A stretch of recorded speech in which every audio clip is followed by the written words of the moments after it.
Are you looking for the complete guide to .NET Core MVC? If so, then you are at the right course. My name is Bruggen and welcome to .NET Mastery. If you are new to the channel, make sure to hit that subscribe button. That way you will never miss an update from .NET Mastery. Now this is not one of those courses where we typically have a small application and we perform CRUD operation. And with that you might be wondering, what exactly will you learn from this .NET Core MVC course? We will start from ground zero when it comes to MVC or .NET Core. We will understand the fundamentals of .NET Core and all the basic files and folder structure that comes when you create a .NET Core project. Main target for the course will be MVC. But I will also give you a basic introduction to Razor Pages and how it is different from an MVC application. Once we understand the fundamentals, we will start building a simple CRUD application using MVC and Entity Framework Core, and while we build that, we will see client-side and server-side validation. We will be using SQL Server to store our data, and to access that, we will use Entity Framework Core with repository pattern. While we build our project, we will learn some advanced concepts like ViewBag, view data, temp data, data tables in .NET Core, how to integrate Toaster and Sweet Alert notification, along with intentionally introduce bugs while programming, and much then more. I show you how to debug. My main goal is not to show you the happy path of programming, because of which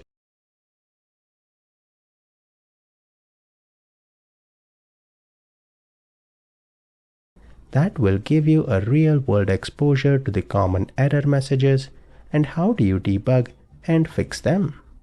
As you can see, this will be a lengthy course with almost 10 hours of content. There is a lot to learn and explore, and I have covered all the basics of .NET Core MVC. If you enjoy the video, make sure to like the video and leave a comment. But before moving forward, let me show you the final application that we will build. Let me show you on what we will be building in this course.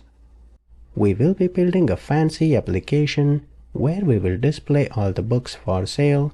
On the home page, you can see all the products. We have a login and register button here. When a user clicks on register, they can populate all the information here, and we have multiple roles in our website. Right now, because we are learning on registration, we are allowing them to select the role, but in production, this will be hidden. Once you register, you can log in, and we will have two types of account. First will be a customer role, where when they log in, they will see all the products. They can navigate to the product details, and there will be an add to cart, where we will display coming soon. That is all that a user can see if it is a customer user. If we log out here, and if we log in as an admin on the other hand, we will be able to perform all the CRUD operation, and you can see based on the role, a special content management just appears in the drop-down. There a user can see all the product categories, they can create a new category, we have validations there, and they can delete a category if they want. Next, we have CRUD operations on product, and this time we have a fancy data table where user can search for something, they can sort and do all kinds of fancy stuff. They will be able to create a new product from here where we have a fancy rich text editor, and basically we will have to provide different price. We have to select category that we want for a product, and user will also have to select an image that will be uploaded. If we go back and try to edit any of the product, we can see the existing product and we can replace that if we want. On top of that, when we try to delete, we have nice notifications that you can see right here. Also, when we create a new category, let me try to create a temp category here. We have toaster notifications. That looks much better. As you can see, admin can manage all the content, and if you click on the email address here, you will notice we have a manage profile where admin can manage their profile, update their password, and do other things. So you can see there is quite a few things that is going on in the website that we will be building. But the main focus here is to understand the basic foundations of .NET Core, MVC, with a small CRUD application, and then take that application further by implementing authentication, authorization, and much more. Let me walk you guys through the journey of .NET Core in this video. .NET Core is probably the biggest change .NET programming language has encountered. In 2002, Microsoft introduced web forms, and that was a revolution at that time. But web forms had its own drawbacks, and there was a need to overcome all of them. Because of that, the .NET team came up with a new architecture, which was .NET MVC. Now, even though I love MVC and I have built many applications using MVC, it had its own flaws. Like it was created on top of the components of web forms. Because of that, it was tightly tied to IIS and ultimately Windows operating system. But with evolution of development, Microsoft had to keep up with the changing technology.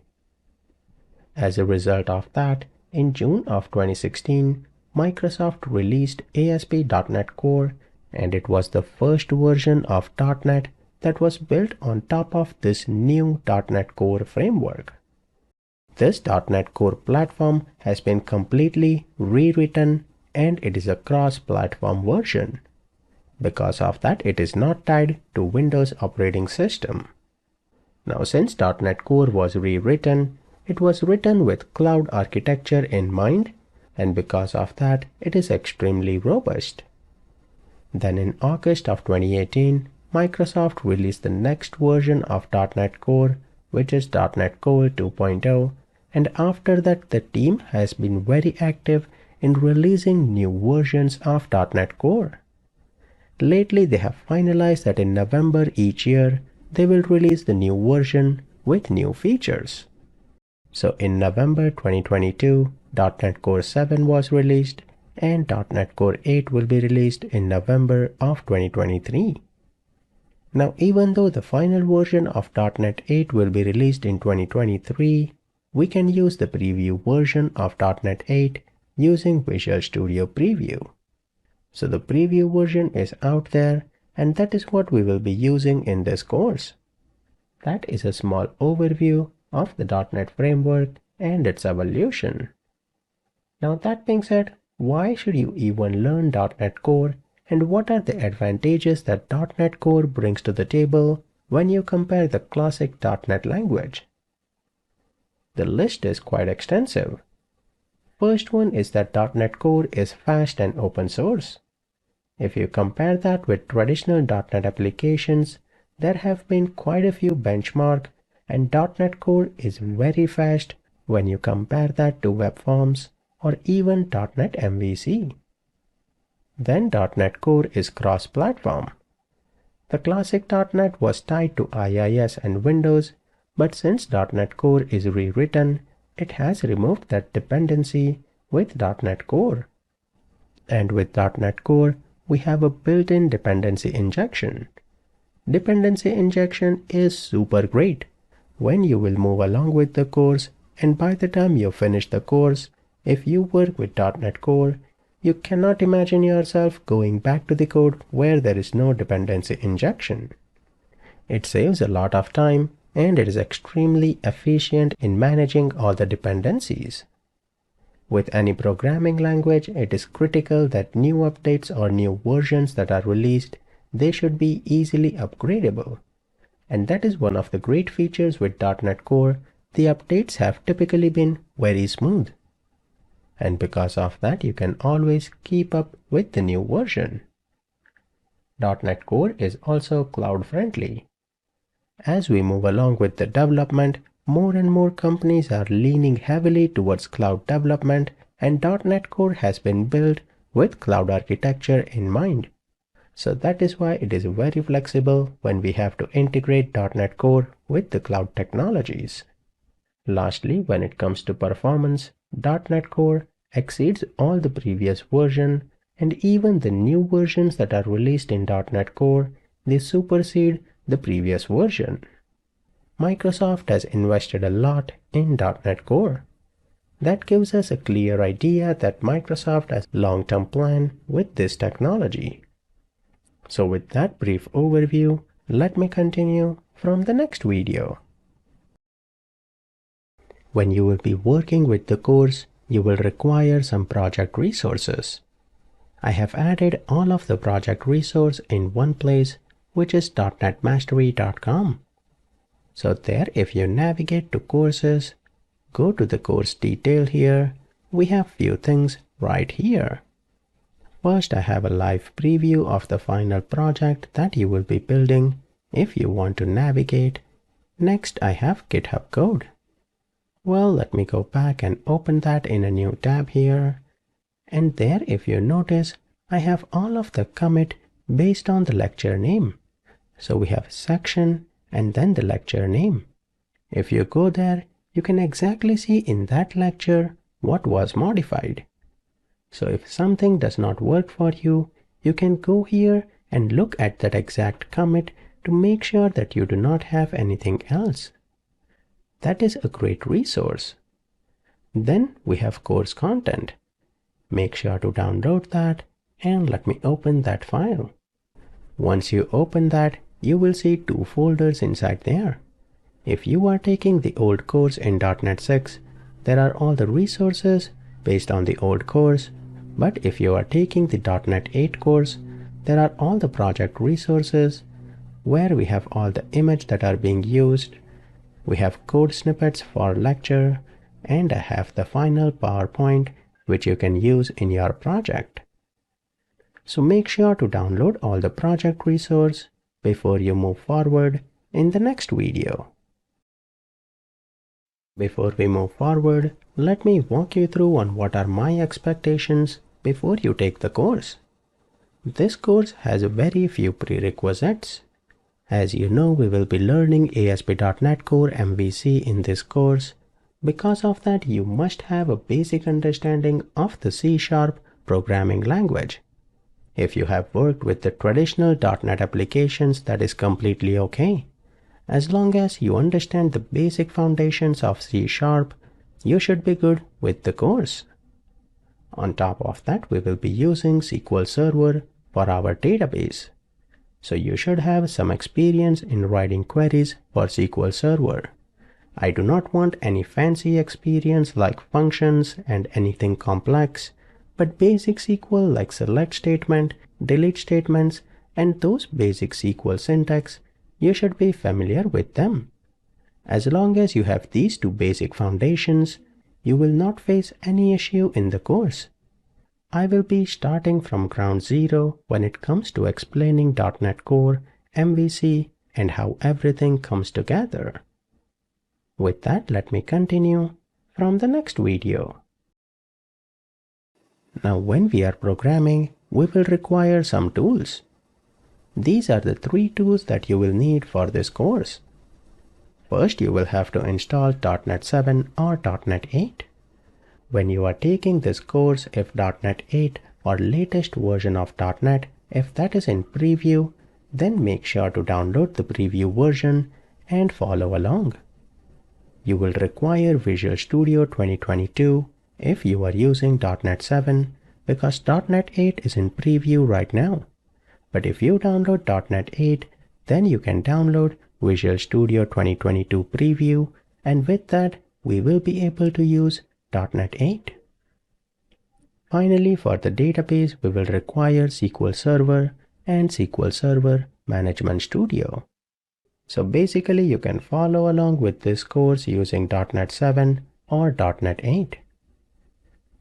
I will also have links to everything in the description of the video. So make sure to download them and let me continue from the next video. What we have to do is create a project using Visual Studio 2022. I have opened Visual Studio 2022 here and I will select Create a New Project. On the left hand side here, I will have recent project templates, but what we want to do here is search for MVC, and with that we should get ASP.NET Core Web App.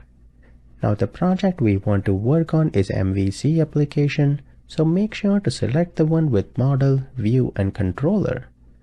There is also a web app without MVC that uses Razor Pages.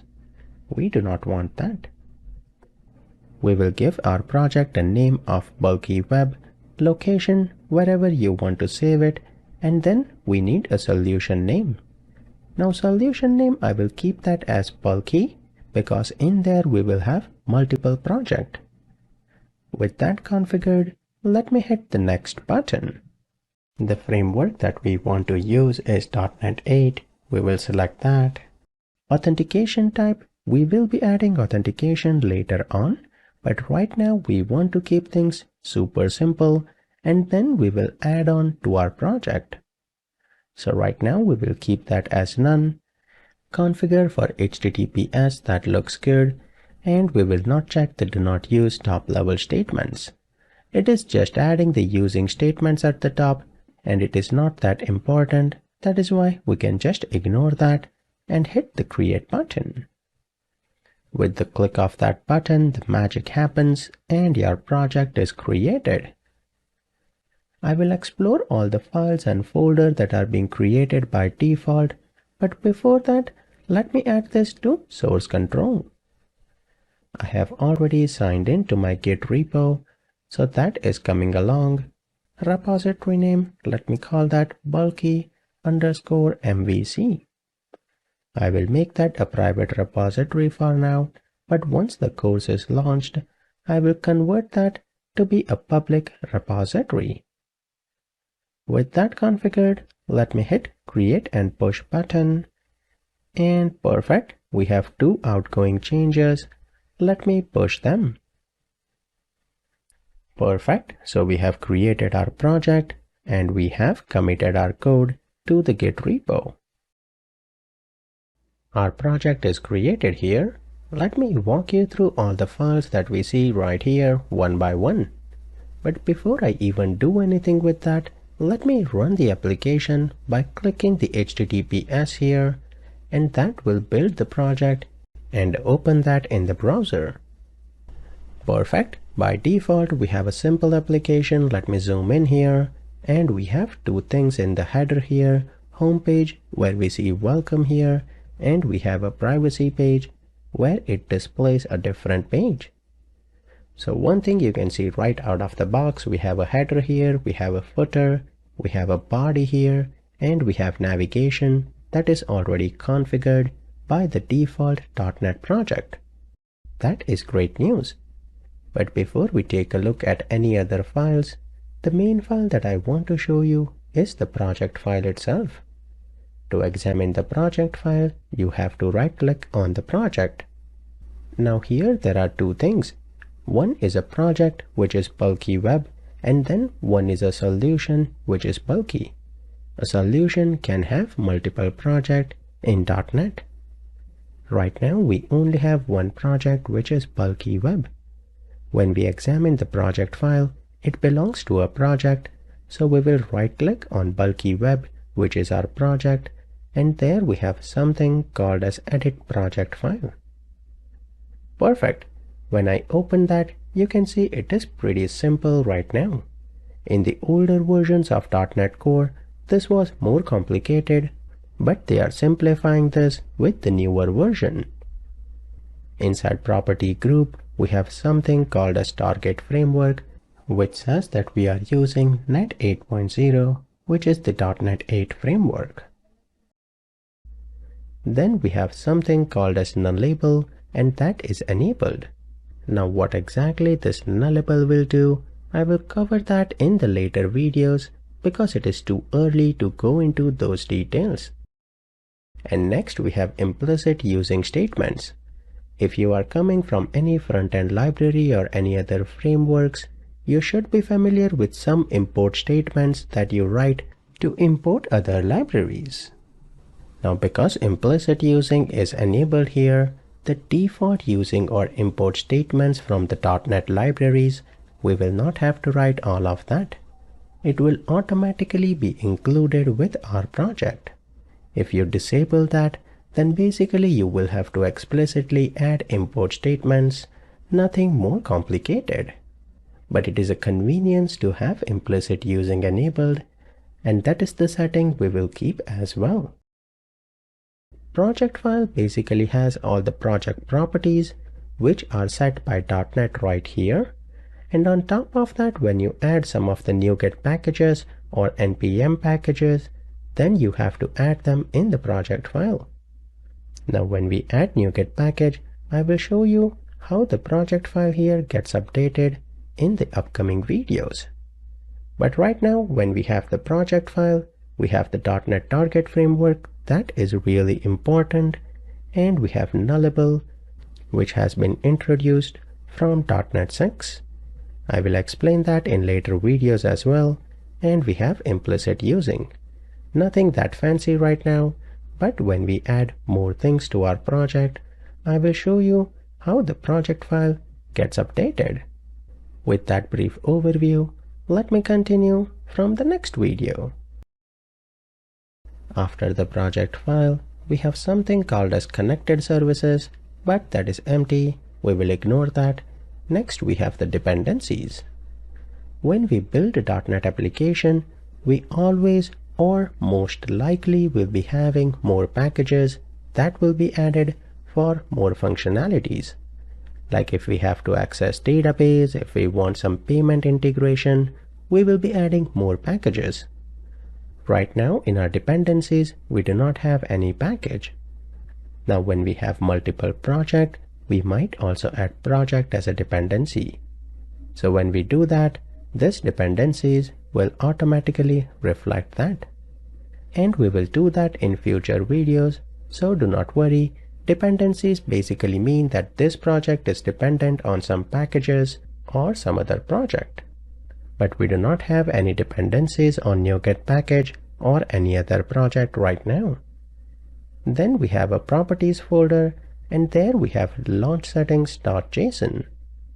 Now this launchsettings.json basically defines a file which will say that when we are running or debugging the application right here, when we click on HTTPS, what should be some settings that should be used. You can see here there is IIS settings, and there it is saying that you should use the URL, which is HTTP one with the port number, but if it is an HTTPS, this will be the port number. Then if we scroll down, we have something called as profiles. These profiles resemble everything that you see here. You can see we have an HTTP profile, HTTPS profile, and IIS Express. In profile, we are saying that when we use HTTP profile, we want to run the application on this URL, and we are setting some environment variables. Environment variables will basically be like a global variable that is defined, and we can use that in application. As an example, let's say if you are setting ASP.NET Core environment to development, then inside the code you can check this variable. If that is development, you might use a different development database. If it is production, you might be using a production database. Same applies for, let's say, if you have a payment integration. If it is development, you want to use your development keys. That way you do not have to use a real credit card. But if it is production, then you want to use the production key. That way real credit card payments can be processed. So we can define all of those environment variables and profiles in launchsettings.json. If you scroll down, we have an HTTPS profile, and that is what we are using right here. You can toggle between the profiles by selecting which profile you want to run the application with. We are using HTTPS here, and here we have the application URL. Let me hide that, and that is 7169. I can update that to be 7001, and let me run this. Perfect. When we execute that, you can see the application is now running on port 7001. That way you can toggle some of the properties. We also have IIS Express here, and you can modify them as per your requirement. Now typically you do not modify the profiles that much, but I wanted to give you a quick 5 minutes overview on launchsettings.json. Perfect. Whoops. Let me stop the application here. Next file that I want to show you is in the controllers. Well, in the launch settings, let me revert back the change. So here I can undo my git change, and that will bring back the original port. Now of course you can use whatever you want, but I'm not going to change that. With that, we have covered launch settings and the project file. Next folder that we have is www root folder, and this is an important folder in the application. This folder will basically host all of the static content of your .NET Core or your project. Now what is static content? Static content basically means any CSS, any JavaScript, any NuGet packages or third-party libraries, or if you have any images, files, PDFs, PowerPoint, and so on. Anything that is static which does not have an HTML code goes into the www root folder. So you can see right here we have a global site.css which is already being used in the application. So if you want to add some styling here, you can always add that. Next we have the JS file, which is site.js, but that is empty. We just have a basic template there. Inside the lib folder, we can see Bootstrap, jQuery, jQuery validations. All of them are included by default when you create an MVC application. In future, when we have to add images or anything else which is static, we will always add them in one place, which is www root folder. Always remember that. After that, we have controllers, models, and views that I will cover in the upcoming videos. But after that, we have something called as appsettings.json. And then if you expand that, you can see we have appsettings.development.json. App settings will be the place where you will host all of your connection string. Now when I mean connection string, it is not just connection string, but basically any secret key that you have for your application. An example of that will be for your email, you might be using SendGrid, or you might have a secret key for email. You will add that in app settings. When you have database connection, you will add those secret keys there. If you are using Azure Blob Storage or Azure Storage account, you will be storing all of those connections in one place. That way, when you have to change a connection, you always know that you have to go to appsettings.json and not go through all the code trying to find out where is that connection. All of your connection or secret keys should always go inside appsettings.json. Now here you see there is appsettings.json and appsettings.development.json. If you remember, inside launchsettings.json, we have the ASP.NET Core environment. Now based on this environment, it will be configuring to use a different connection string.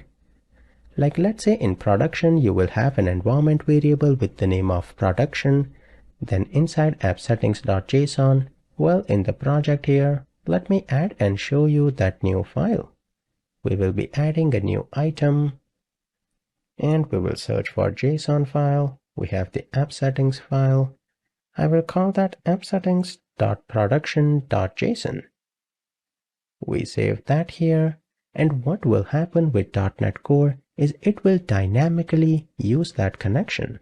Whoops, I have a spelling mistake there. Fix that. So perfect. Now in production, if your ASP.NET Core environment name, this is production, then it will be using the connection string and all the settings from this app settings.production.json. So it is pretty smart on what connection it will use. But we will uncover that in the upcoming videos. Right now, we do not want to go into that complexity. Only thing you should remember is all of your secrets or connection string will go in app settings.json file. Let me remove the production file that I added right now. We are not going to use that, but in the final section where we will be deploying the code, I will modify that and show you how things work. So perfect. With that, in the next video, let's examine program.cs, which is a critical file. Now I want to cover a main file, which is program.cs. In the older versions of .NET Core, we used to have two files. We had program.cs and we had startup.cs. But with the newer version, the .NET team has combined both of those files in one file, which is the program.cs file. Now here, let me zoom out, and when we have to configure a .NET application, there are two things that you should remember. First, we have to add some services to our container, and next we have to configure the request pipeline. In the program.cs, those are the two things that are being handled. First, you can see there is builder.webApplication that creates a builder. On that builder, we are adding some services. Right now, we are using MVC for our architecture, and that is why on builder.services, it has added something called as add controllers with views. That way it knows that, okay, our application will be using controllers, and those are already defined in the .NET project, so I know how to handle that service. In future, we will be adding many more services inside program.cs file. Like if we have to inject something using dependency injection, which is a very critical aspect in .NET Core, we will inject all of them inside the services right here. And the next thing that we have is we have to configure the request pipeline. Pipeline basically means that when a request comes to an application, how do you want to process that? Now, one thing that you see on line 9 here is we have app.environment.isDevelopment. This is the same environment variable that we saw in launch settings.json. IsDevelopment is a built-in helper, and you can see we also have isProduction, isStaging. But if you have some custom environment name, you can use isEnvironment and pass it there as well. That's too technical for now, but I just wanted to give you some overview on how the environment variables are being used. Here we are saying that if the environment is not development, then we want to use an exception handler and we want to redirect to home error page. But if it is development, then we want to see that exception. That is why we have this if condition. After that, in our pipeline, we have added HTTPS redirect and app.use static files. When we add the use static files, it will configure the www root path, and all the static files in there will be accessible in our application. After that, we are adding routing to the request pipeline, and we have authorization. Now ignore this authorization right now. We will cover that when we have authentication and authorization in our project. But by default in the request pipeline, just have that authorization is added. If you even forget that, that's okay. Next, we have something that is important. Now, when we have an application, we are telling it how the routing should work. And for that, we have app.mapControllerRoute. It basically has a default pattern that if nothing is defined in the route, you should go to something called as a home controller. Inside there, you should go to index action, and ID here can be defined or not. A question mark in .NET basically means that ID can be defined or it can be null. So we are defining the default route that it should follow. And finally, we have app.run that will basically run the project. Now it might be confusing on what is going on here. Why do I need program.cs file? What is all this middleware, pipeline? Very strange words. Do not worry. When we progress with the course, everything will start making much sense. The reason I spent 5 minutes on this file right now is you have a rough idea that there is one file where if I have to add a service to the container or I have to configure the middleware, I have to go to program.cs file. That is all that I want you to digest from this 5 minutes and have a rough idea of what I talked about. If nothing here makes sense, that's okay. You should only remember that when you have to configure something in the pipeline, program.cs is the place you have to go. With that understanding, let me continue from the next video. If I go to Solution Explorer and open the program.cs file, you can see in the routing we have something called as controller and action. Remember these keywords for now. If you open the Solution Explorer again, you will notice we have a folder with the name of controllers, we have models, and we have views. That basically defines the MVC keyword. MVC stands for models, views, and controllers. But how do all three of them come together? Let me show you a brief overview about that. In the MVC architecture, as I said, first letter stands for model. Model represents the shape of the data. So if you have any tables or if you have any classes, model will have all of that. And what I mean by class is, let's say you are building an e-commerce application where you have products, you will have orders, you will have order details, shopping cart, and much more. Models will basically have all of those class files. Next, we have something called as view, which stands for the user interface. So whatever you see on the screen, that is the view part of the MVC application.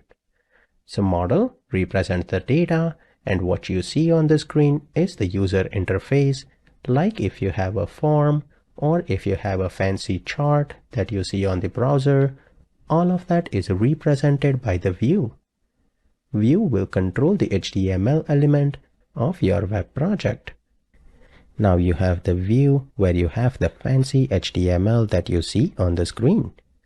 But when you have the data, you will have to process or even fetch that data, because data might be inside database. So you need something to fetch that data and display that in a table on your HTML view that you have. That missing piece or heart of the MVC application is the controller, which is the last piece of the missing block here.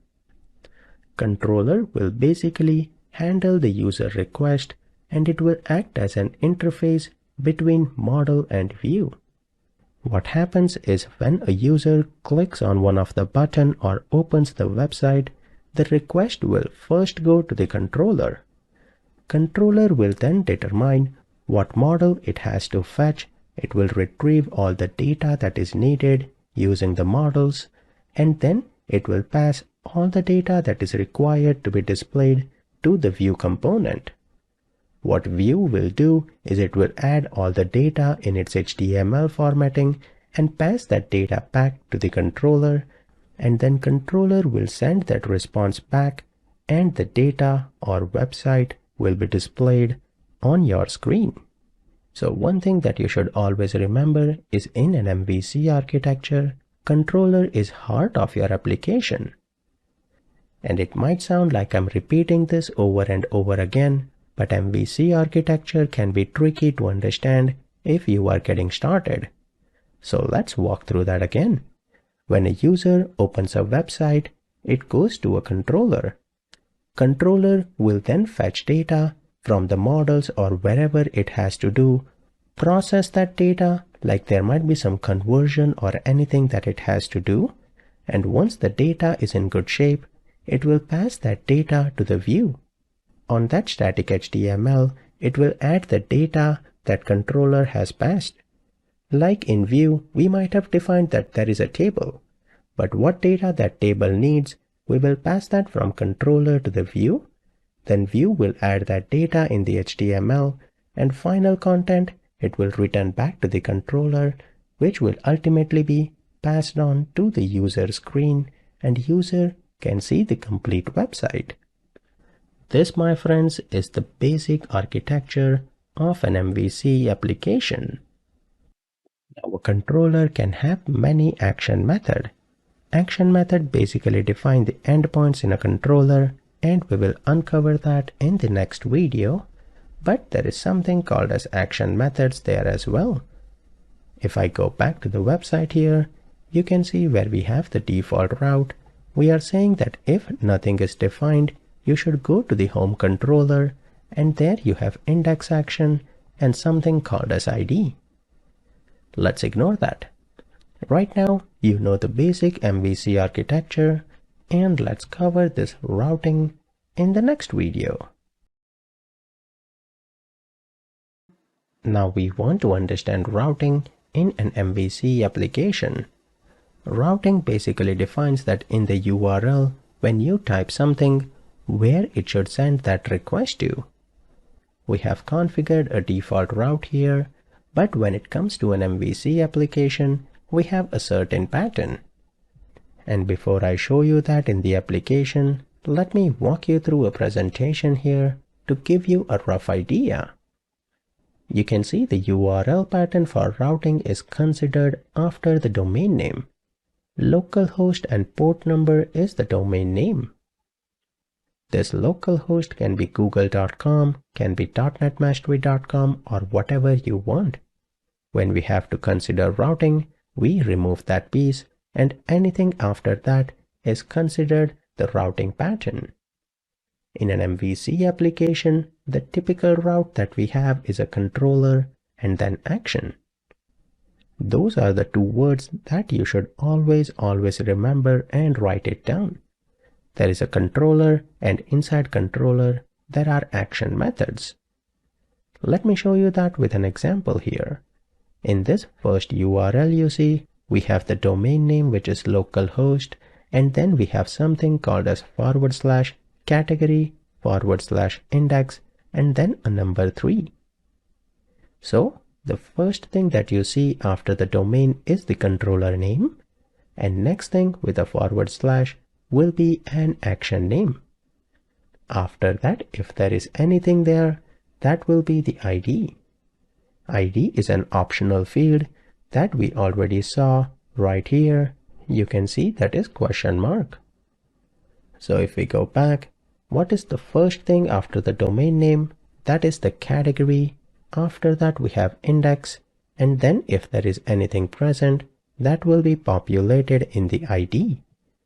That is the default pattern that has been defined in the .NET project.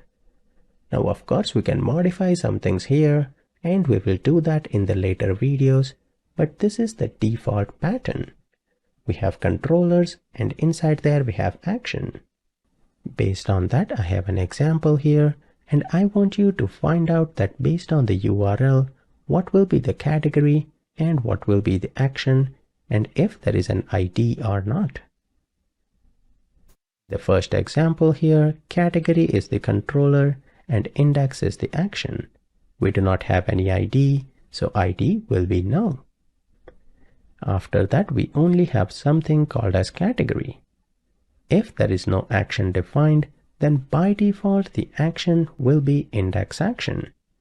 We do not have any action defined in the second example, so controller will be category, action will be index, and ID will be null. In the third example here, we have controller name as category, action name as edit, and then we have some ID with the value of 3. And the final example here, we have a controller with the name of product, We have an action with the name of details and ID with a value of 3. Now you might be wondering, what is the importance of this assignment? Well, it is really important. From now onwards, if you look at a URL that is using MVC architecture, you can tell what is the controller name and what is the action name. Now if I go back here, we are saying that the default controller is home and action is index. That basically means that if nothing is defined after the domain name, it is telling the application that you should go to home controller and index action method.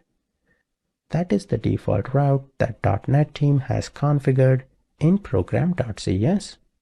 If you want, you can change that default route, but that is the default route, and you know how that will be converted to a URL if you want. Now enough talking. Let me show you routing in action in the next video. Now you have a rough idea of what is a controller and what is an action based on the URL. So basically, if you have a URL, from that you can tell me what is the controller, what is the action, and what is ID. With that rough idea, let me go back to the project here and I will open Solution Explorer. You can see there are 3 folders here that we have not covered yet. There is a view folder, there is a model folder, and there is a controller folder. In controller, you can see we have something called as home controller. When we are naming any controller, one thing that is important is the controller keyword. So if you have a home controller, you should have the name followed by the controller keyword, and that must be placed inside the controllers folder. If you place it somewhere else, it will not work.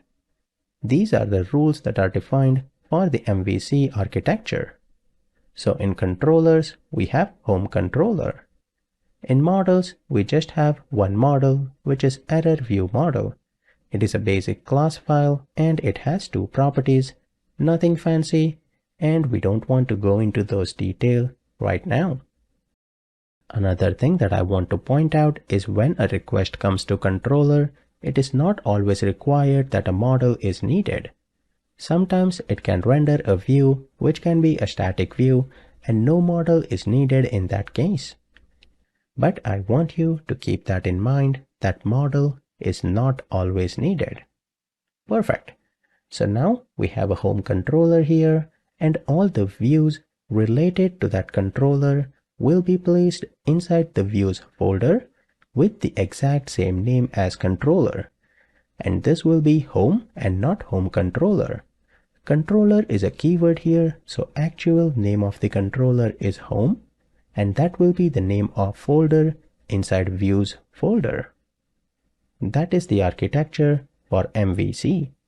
We have controllers and all the views that corresponds to that controller must be placed inside the views folder with a subfolder of the exact name as the controller name. So perfect. We can see in home controller we have an index view and we have a privacy view. If I run the application here, and right there you can see we have a home page and a privacy page. Right now we only have one controller in our application, so both of the view belongs to the same controller. When we load the page, you can see the URL. We do not have any controller name or action name. We just have this welcome text. Let's see where that text is. Inside home view, we have the index view. If I open that, that is the exact text that we see right here. We have the welcome, we have learn about, and we have an anchor tag with building web apps with ASP.NET Core. So what we see on the home page here basically is displayed from this index view inside the home folder. When we click on privacy here, we have the privacy policy. And if I open the privacy.cshtml file, that is the data that is being displayed right here. Ignore this view data for now, but you can see the paragraph tag is exactly what we have. Now something interesting that you should notice here is when we are going to the privacy page, the URL here is something that we have seen before with routing. Based on this URL, can you tell me what is the controller name and what is the action name? The controller name is home controller and action name is privacy. Now how does that come together? I will show you that, but before that, let me change this to be index. So home controller, index action, press enter, and perfect. We get back to the home page. How did that happen?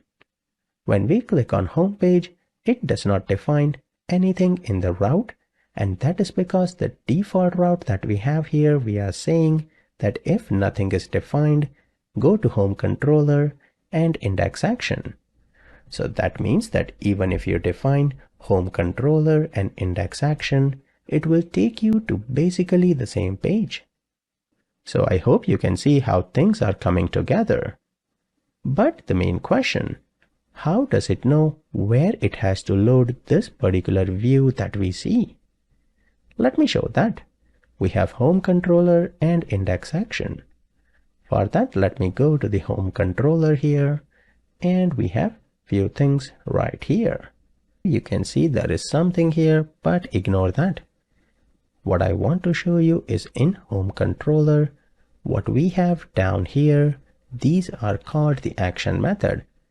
On line 11, we basically have a constructor for our class, and I will explain you that in later videos.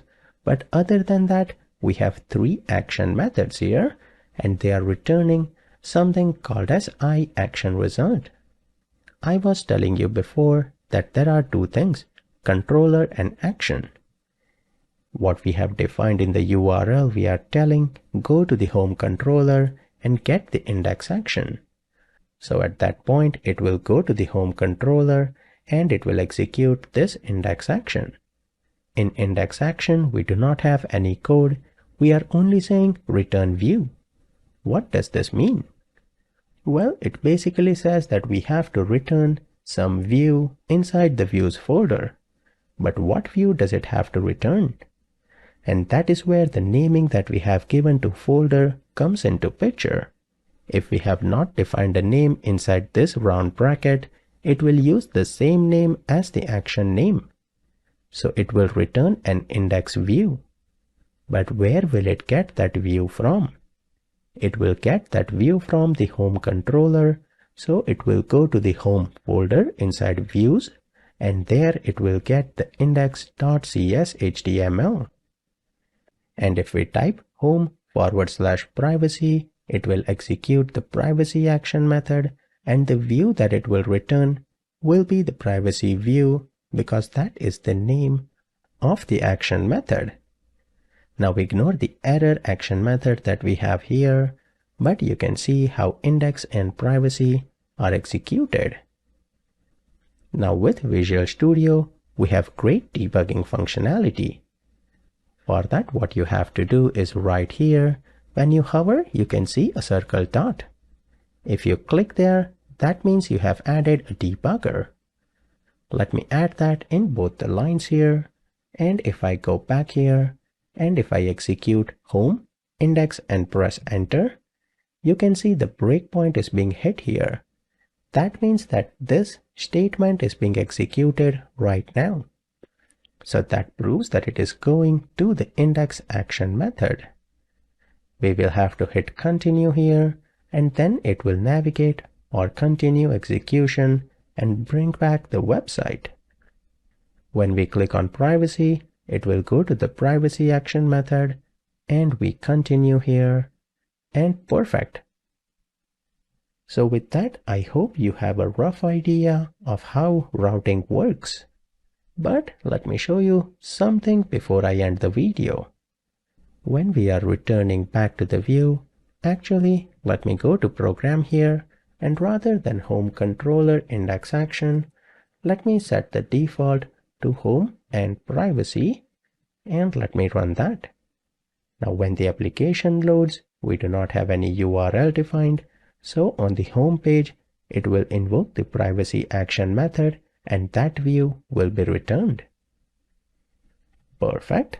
Let me roll back that change and I will go back here to controller. There, when I am returning the view, as I said before, if nothing is defined here, it will look for the same view with the name of the action method in the folder of that controller name. Now rather than that, I am saying that when the index is being called, I want you to return a view with the name of privacy. In that case, it will go to the home folder and look for a view with the name of privacy, and views have an extension of .cs HTML. Let me run this. Now the default page, it again loads the privacy page, but to prove you that, if I go to home and index, privacy view is being loaded. So you can always override what view will be returned, but this is the default that we have if nothing is present. I will also roll back that change to keep things simple for now. But I hope with that you have a rough idea of how routing works. And again, in controller, we will have action methods that will define what view needs to be returned back. Now MVC is tricky to understand, as I have said before, so I do not expect you to understand 100% of the things that I'm explaining right now. But even if you are understanding 50 to 70% so far, that is a great progress. And when you actually start implementing this in the upcoming section, everything will start making much more sense and you will understand why this pattern is so powerful. With that overview, let me continue from the next video. Now that we have seen routing, we know how the views are being displayed based on the URL. But if I run the application again, that is not the only thing that is being displayed on the page. Because if I open the index.cshtml, you can see there is a welcome text and a learn about that we see right here. But what about this header that we have on the top, and we also have a footer? How is that getting loaded? And for that we have to go to solution. In views folder, we have seen what is there in the home view, but we have something called as shared, and we have something called as underscore view imports and underscore view start. If you have worked with older .NET application, you might remember something called as a master page and a child page. Underscore layout is the master page of your complete application.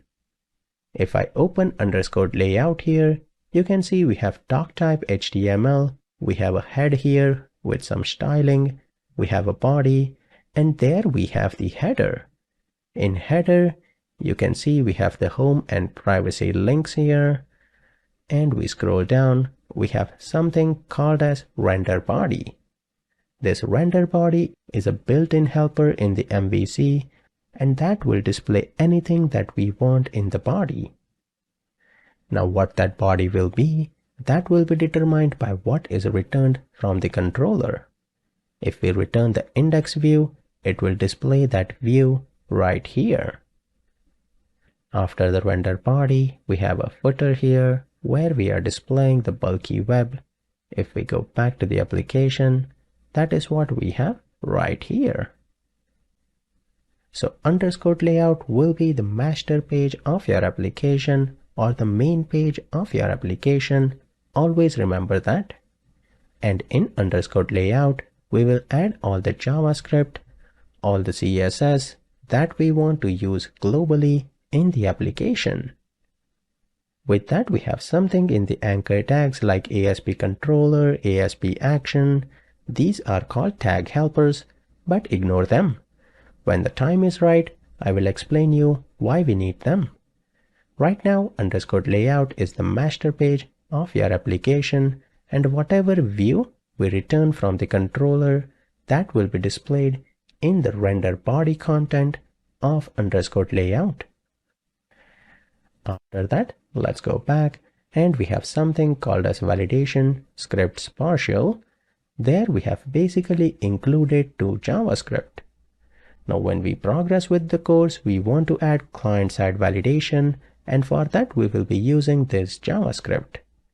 Because of that, on all pages, validations are not needed.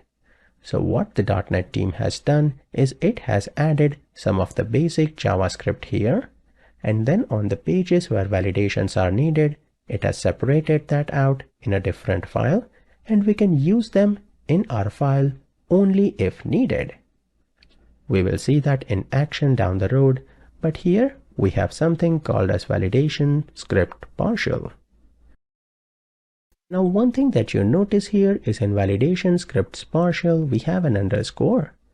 This underscore is not required in layout or validation scripts partial. But typically if that is a page or component that is used throughout the application, then we typically like to add an underscore. That way when we look at the name, we can know that okay, this view will be used throughout the application. And there is also a special name for that, which is partial view.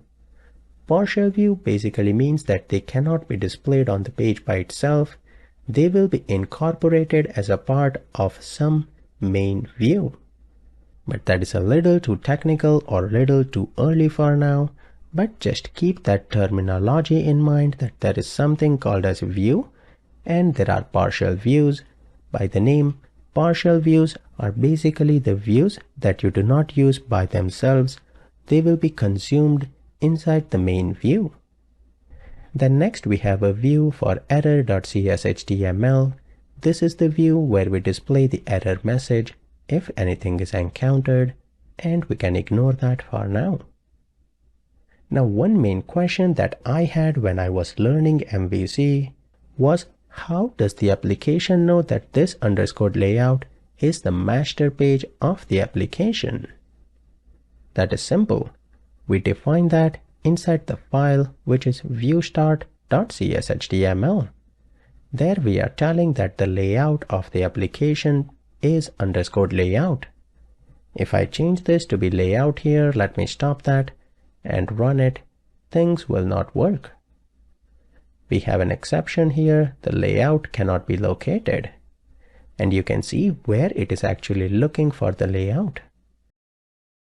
To fix that, what we can do is I can rename this to be layout, and then it will start working again. Perfect. So you can see that is how the application is configured to know what is the default layout or master page of your application. Let me revert back the change here.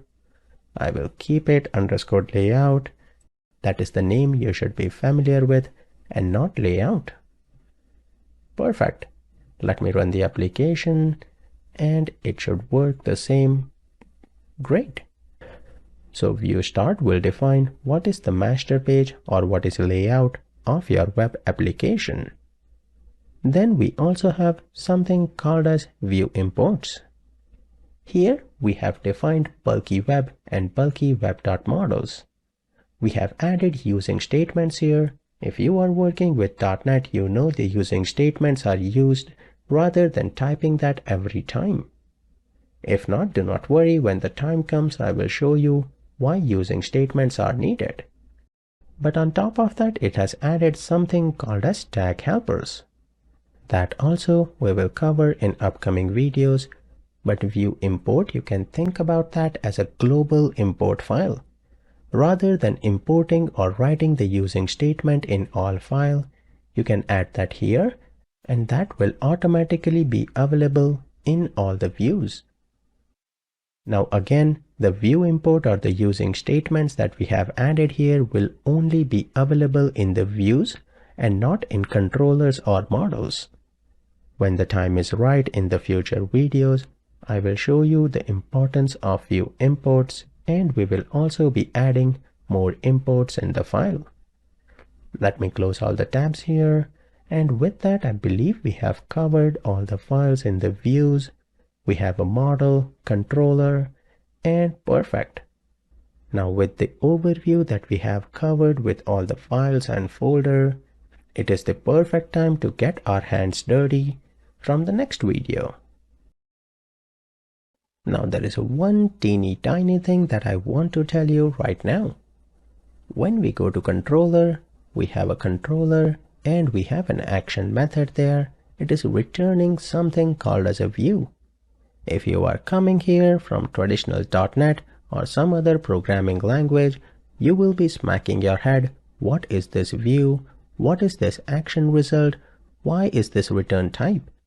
Typically, we have a return type of, let's say, an object or maybe a string or something like a list or IEnumerable. IActionResult is one of the custom classes or rather interface that is implemented in the .NET framework, and that basically implements all of the possible result type for an action method.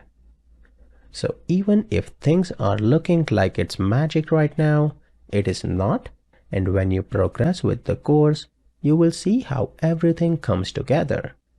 So right now, do not, and I'm saying that, do not try to smack your head or be too hard on yourself on trying to understand every small piece that you see on the screen. By the end of this course, I will cover all of them to make sure that no stone is left unturned. But when I say that just assume this is the syntax right now, just assume that for now, because I know when I will be moving forward with the course, you will understand all the basic foundation. Nothing is magic, everything is programming, and you will learn all of that by the end of this course. So right now, don't be too hard on yourself, and let me continue from the next video.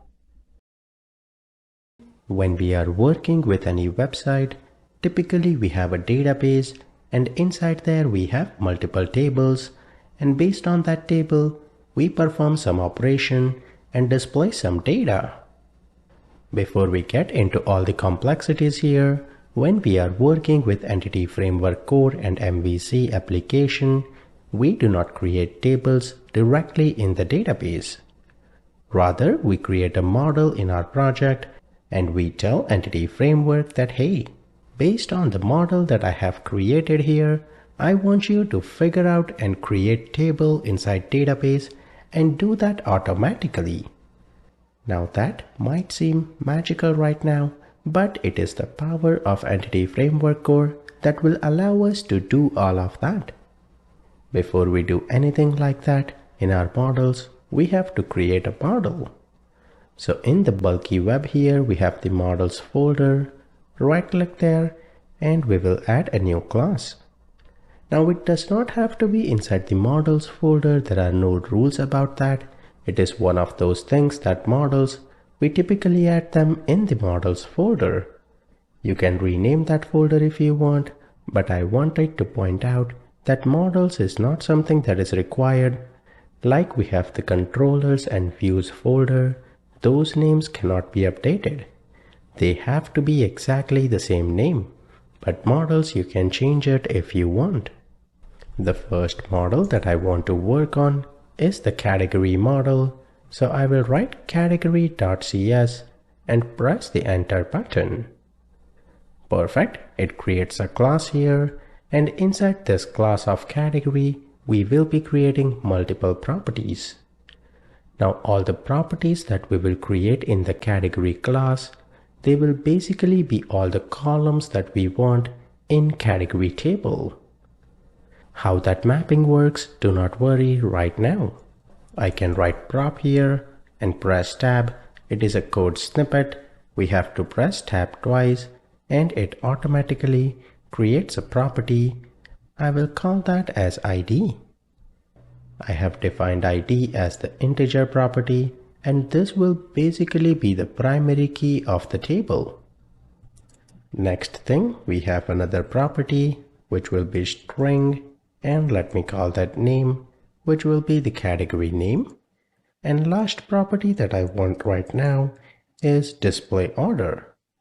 If we have multiple categories, which category should be displayed first on the page, that will define the display order.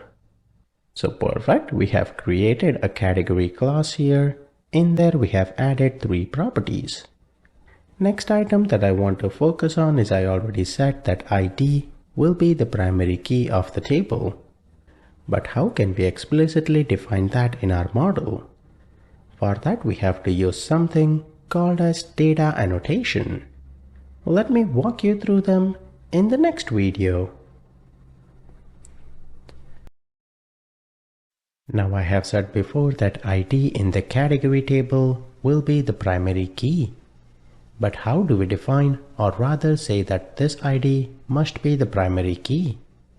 Because sometimes, let's say if the name is category __ and then we have the ID.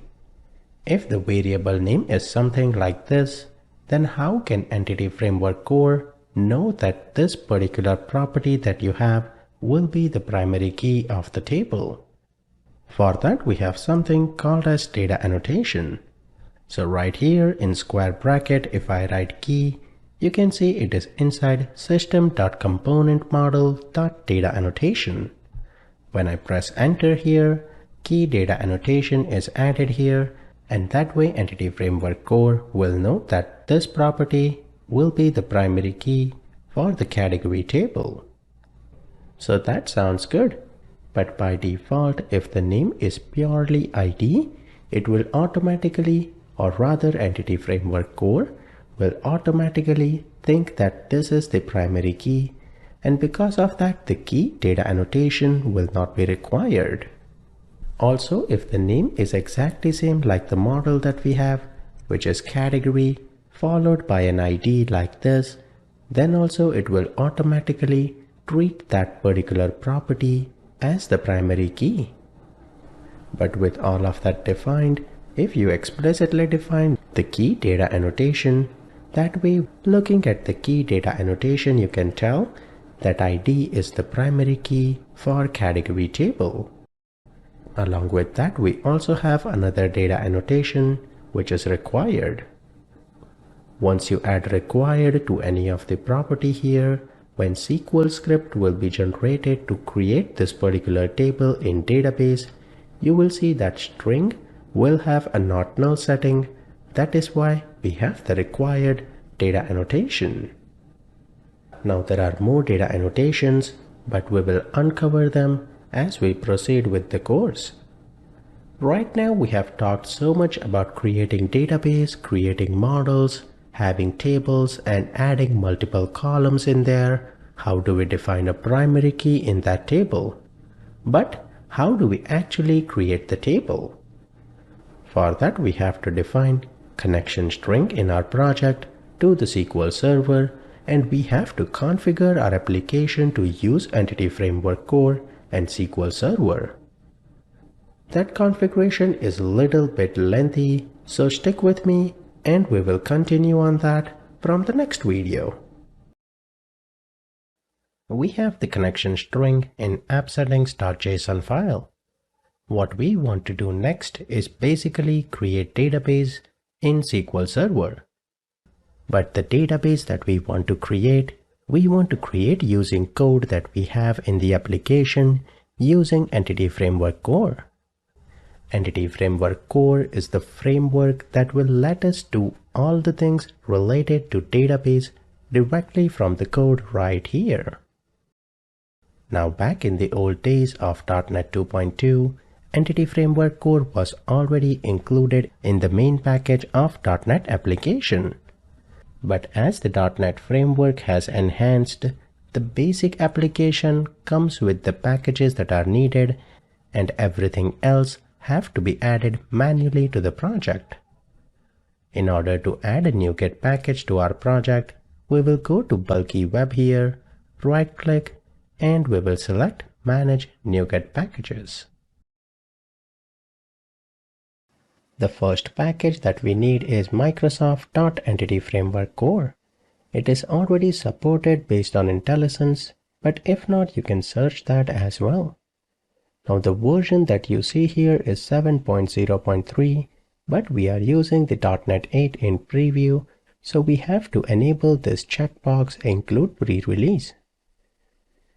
If .NET 8 was released, then if you do not have this checkbox on, you will see the latest version. We want the preview version, so select that, and we will select Microsoft.Entity Framework Core NuGet package.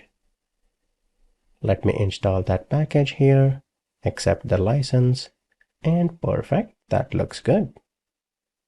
We will be using Entity Framework Core, but for the database we will be using SQL Server, so that is also displayed right here.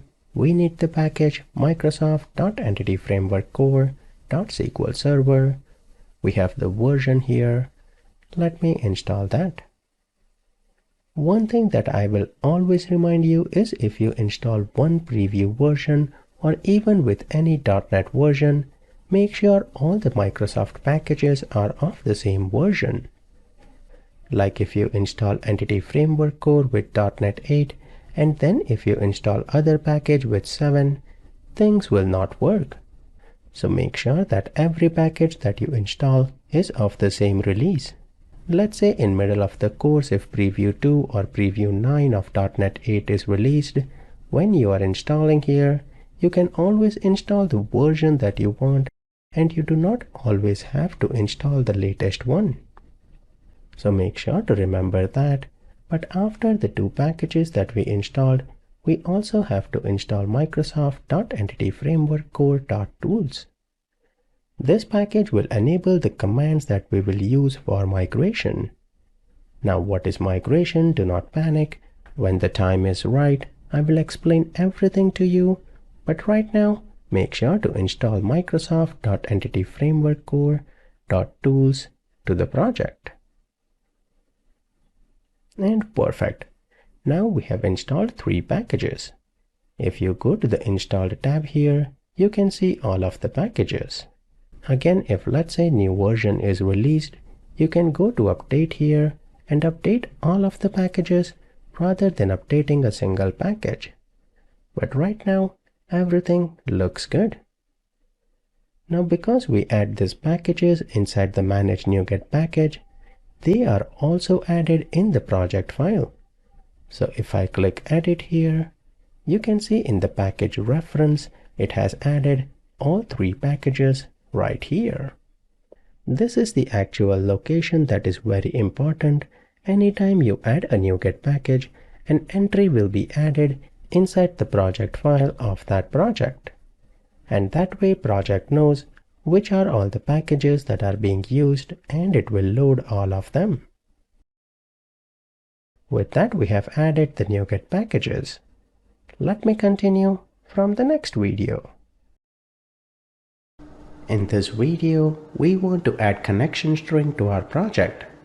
Now when we are adding a connection string, we actually need a SQL Server. So I hope you have installed SQL Server as well as SQL Server Management Studio. With that in place, if you hit the connect icon here, it will ask you for a server name.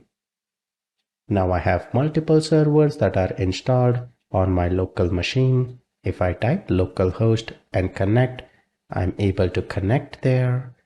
Next, I have localDB /MSSQL localDB. If I press that, I am able to connect to that as well. And I also have a local server with just a dot here. When I do that, I am able to connect successfully. So I have 3 different servers on my local machine based on what server you have, and you are able to connect in the SQL Server Management Studio. You can use that in the connection string. Right here, if I expand database, you can see I have an MVC test and a RedMango API database. We will be creating a new database. But for that, we need to define connection string inside our project. Defining that is super simple, but where do we define that? You can always hardcode that in program.cs, where we will be setting up the entity framework. But all the connection and secrets will always go inside appsettings.json. It is a basic JSON file where we have a key and we have value. So if you have to define something with connection string, you can say connection here, but when you start typing, IntelliSense will show you that there is something called as connection strings. Now you can ignore that and define your own custom key here, but connection strings is what we will use to get started. That is one of the helper methods that have been provided with the app settings. So if I double click, or you can just type it here, it will be connection strings. That will be the key name. So make sure there is no spelling mistake here and it is exactly the same. Inside the double brackets here, next we have to define a key value pair where we have to define the value. What we have defined here, that is the section name, and inside there we have the key value pairing. We can call that anything we want. I will name that default connection, and then we have to define connection string in the double quotes right here. First thing that we have to define is what is the server. If I go back to SQL Server, I am using a dot here. If it was something else, make sure to copy that and I will paste it right here. I have a dot, so that works. We will add a semicolon, and next property we have to define what will be the database name. I will call that as bulky. Let me add that and semicolon. Let me hide this here, and after this I want to define two properties. First one is trusted underscore connection is equal to true and trust server certificate to be true. If you do not define them, sometimes when you have installed the SQL Server, it requires a trust certificate. If you do not set that, then the connection will not work. So perfect. These two properties you have to define as is and make sure there is no spelling mistake. In the trusted connection there is an underscore, but when we write the trust server certificate, there is no underscore or space. So with that we have defined a connection string in our project. In the app settings we have added a block with the name of connection strings, and I told you to use that exact name. Reason, I will explain that in the upcoming videos when we see everything come together. But in that connection strings block here, we have a key with the name of default connection, and there we have defined the connection string for our local SQL Server. So perfect. We have defined our connection string in appsettings.json file. Now how will we use the connection string to connect to the database and actually create a table? Let me continue for that in the next video. We have added the NuGet packages that are needed. Now we will be adding something to establish the connection between our database and Entity Framework. We will create a new file, but in the main project we will right-click, add a new folder with the name of data, and inside there I will create a class which will be application dbcontext.cs. Now you can call that anything you want. I am calling that application dbcontext because that is what I have been using. But before we write any code in this particular class file, make sure you remember one thing. Whatever we will do next is basic configuration that is needed for Entity Framework. So think about it like that. If you have to set up some other package in an application in any programming language, there are some things that you have to do. It is the basic syntax or basic classes that has to be configured in this way in order to use Entity Framework Core. And it just has to be like that. I will try to explain everything that I do here, but remember, whatever we will be programming in the next two videos is basic configuration for Entity Framework. First thing that we have to do is any class that you have here that must implement the dbContext class. That dbContext class is basically the root class of Entity Framework Core, using which we will be accessing Entity Framework. If you press Ctrl dot here, you can see we have using Microsoft.Entity Framework Core. Perfect. So our application DB context now basically implements or inherits from the DB context class, which is a built-in class inside the Entity Framework Core NuGet package. Next thing that we have to do is in the DB context class in the constructor, we have to pass the connection string. Now how will we pass the connection string that we have inside appsettings.json to our DB context? Well, basically what we will do is when we will inject this application DB context, or rather configure the application DB context, we will get that connection string as a parameter in constructor as DB context option. And that we will be passing on to the base class. So right here, let me add a constructor by typing CTOR, which is a snippet. And if I press tab twice, we have the constructor. Here we will be configuring something called as DB context options. And that will be on the class, which is application DB context. I will call that as options. Now again, this is something that we will be configuring. It has not been configured, and do not panic on what it will be or how I will configure that. Just remember that when we register application DB context, we will be adding some configuration. Whatever configuration that we add here, we want to pass that to the DB context class. So if we have to pass that in C#, we will write base here and we will pass the options like that. That way what will happen is whatever options we configure here will be passed on to the base class of DB context. That is great. But now where will we register this application DB context? Whenever we have to register something, we will do that in program.cs. Always remember that. So right here you can see we are adding services to the container. In that block, before we have this line of builder.build, we will be adding all the services that we want.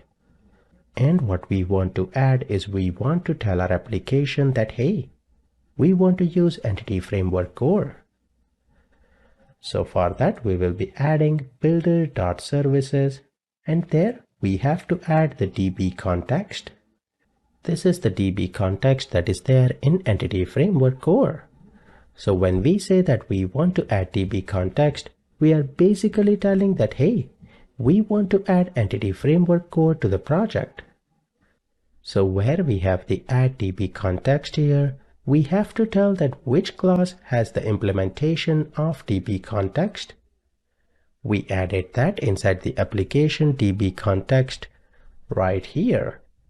So I can copy this name, go back here and paste it there. If we add a semicolon there, perfect. We have added DB context to our container. But there is one thing that is missing here. We also want to configure some option. If we go back here in C# or in .NET Core, when we have to configure options, we can call it anything we want. We can say O goes to and configure that O object, or to be explicit, I can say options goes to, which is the arrow syntax, and then we want to define what are the options we want to configure. So we will write options here, and you can see there are quite a few things that we can configure on this options object. What we want to configure is we want to tell that DB context will be using SQL Server. For that, if you write use SQL Server, it is inside Microsoft.Entity Framework Core NuGet package. That way we are telling that the DB context that we have in our project will be using SQL Server. And again, these are the basic steps that are needed to configure DB context and Entity Framework Core. Now the one last thing that is missing here is when we are using SQL Server, we have to define the connection string right here. Now where is that connection string? If you said appsettings.json file, you are correct. But how will we retrieve this connection string from appsettings and pass it in the parameter right here? Let me break this in different line. And perfect. Now right now we are using a section with the name of connection strings, which is a built-in section. And there you can see it says get connection strings with the iConfiguration.getConnectionString extension method. So if I go back here, builder.configuration, and there we have a built-in helper method which is getConnectionString. You can see it is a shorthand for getting a section with the name of connection strings. That is the exact name that we have inside the appsettings.json file, and because of that it will retrieve that connection string. But inside that section we have the key value pair. Key name is default connection, so we will copy that and I will paste that right here. I will add the closing bracket here and perfect.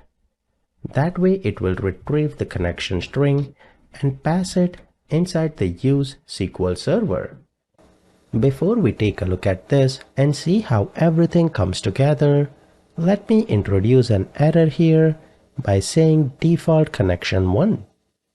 In app settings, right here we have default connection, but I have intentionally added an incorrect key name right here.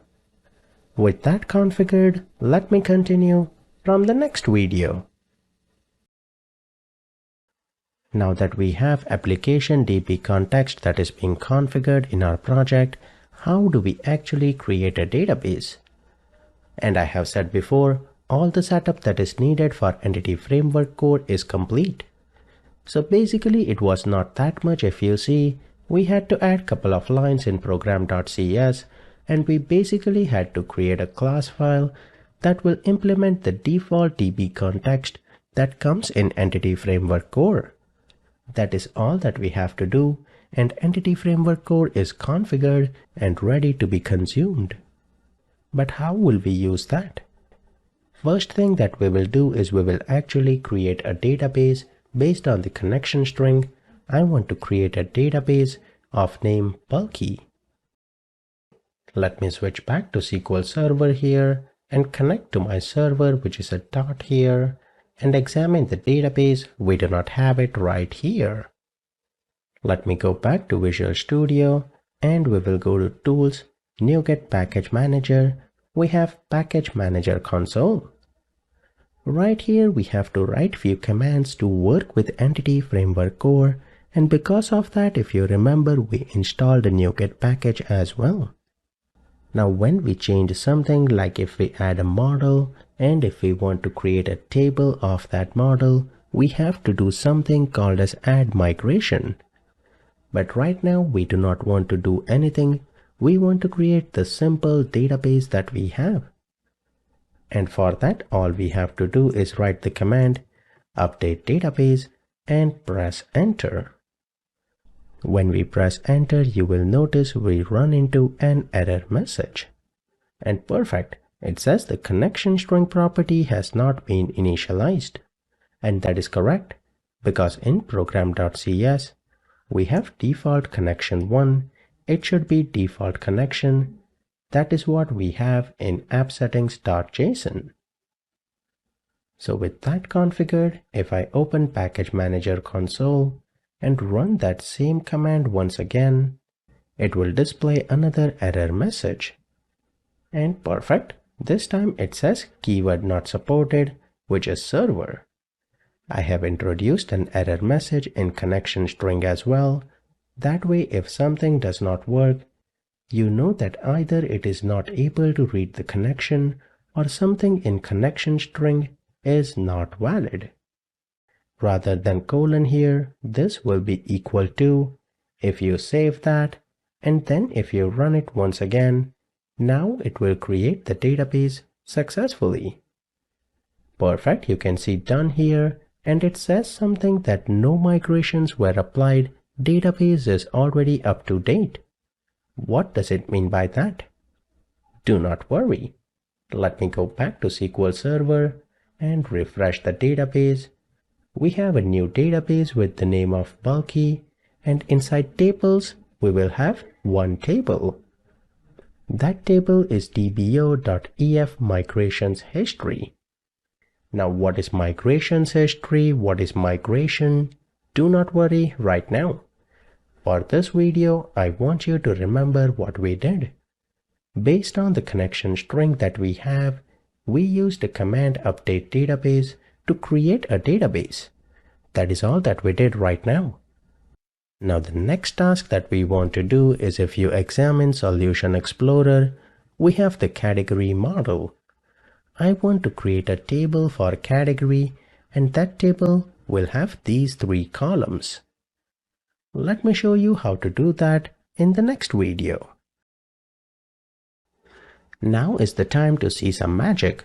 Well, it is not magic, it is basically the power of Entity Framework Core that we will see in this video. We want to create a category table and we want to add these three columns.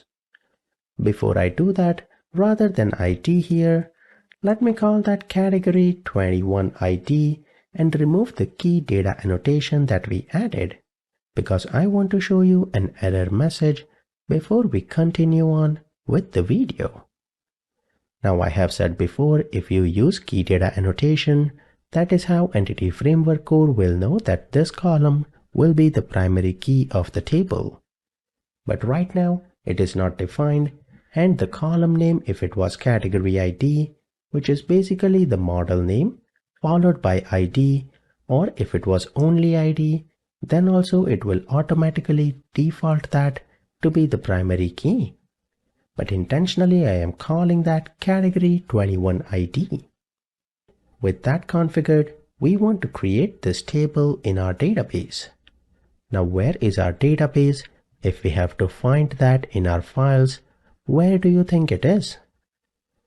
Anything that we have to do with our database is inside application DB context, because that is where we have DB context, which uses Entity Framework Core. When we have to create a table here, we have to create something called as DB set inside application DB context. So I will write prop here, press tab, and the type here will be DB set, and there we have to define the entity, which is a class. So what is the entity of this DB set? We want to create a category table, so I will add category here, and then my property will basically be the table name that you want for that table. Inside SQL Server, if you want to call that categories, then you can write categories here, and that will be the table that will be created in database. This simple one line will automatically create table, and that is the power of Entity Framework Core. In order to create table, we have to do something called as a migration. To add that, we have to go to Tools, NuGet Package Manager, and Package Manager Console. Here we will have to write a new command, which is add migration, and then we have to give our migration a meaningful name. In this migration, we know what we are doing is we are adding category table. We will give our migration the name of add category table to DB, and we will press enter. Now when you press enter, right now you will see an error message because we do not have a primary key. And perfect. You can see if we expand this here, the entity type category requires a primary key to be defined. We do not have that defined here. Because of that, we saw that error message. If I write key here and then run the migration, it will create a command to create table with this particular primary key. I do not want that. I want to call it an ID. So I will change that to be an ID, and then we will run that same command once again, which is add migration. Perfect. This time something just happened. We can see build started, build succeeded, and we have to undo this action, use remove migration. But what exactly just happened? And in the backend here, a new file has been created. If we go to Solution Explorer here, let me pin this for a second here and show you what happened. If you examine, there is a new folder that has automatically been created with the name of migrations.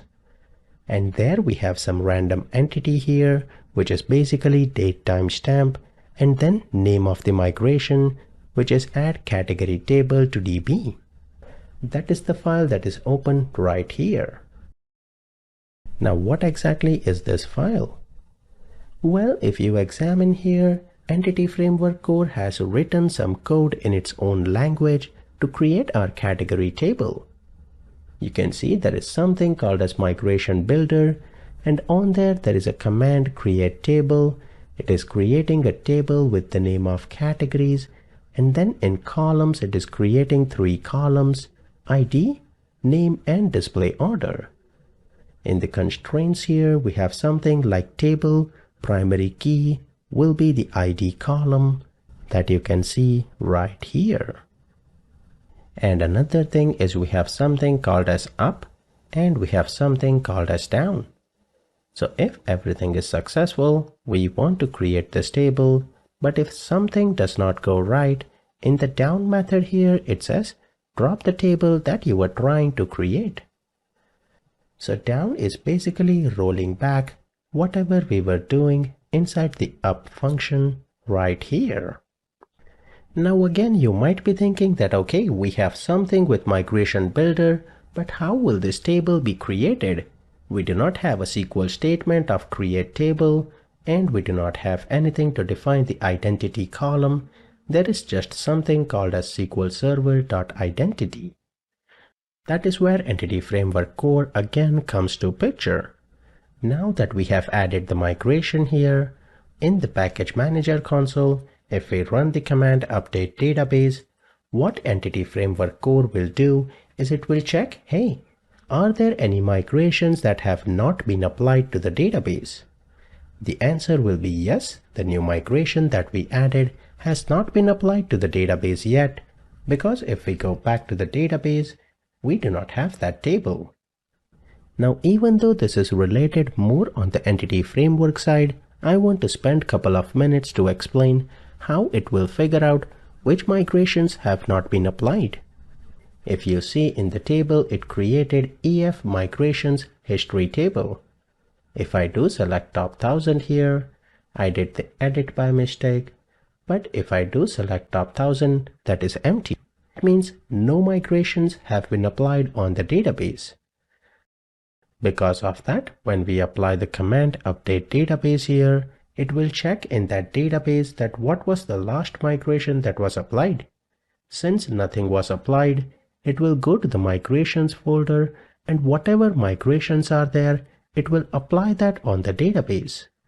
So it will take this code here, convert that to the equivalent SQL code, and it will create that table. Let me see that in action. So we go back and we will press enter here, and it does something perfect. We have done here. Once it is done, if I go back to the server and if I refresh here, now you can see in the EF migrations history, it is tracking that this particular migration add category table to DB has been applied. If I refresh the table here, you will see the new table of categories has been created, and there are the 3 columns. Table name is categories, and that is what we have as the dbset property name. Right now, if you are confused and if you think that some magic just happened and it created the table, do not worry. You are just getting started with Entity Framework Core, and it is the power of Entity Framework Core that you can accomplish using migrations.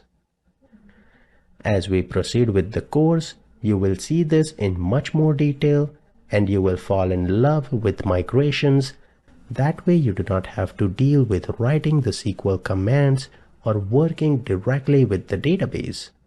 you will be doing one thing that you love, which is writing code, and that code will automatically do all the heavy lifting for your database.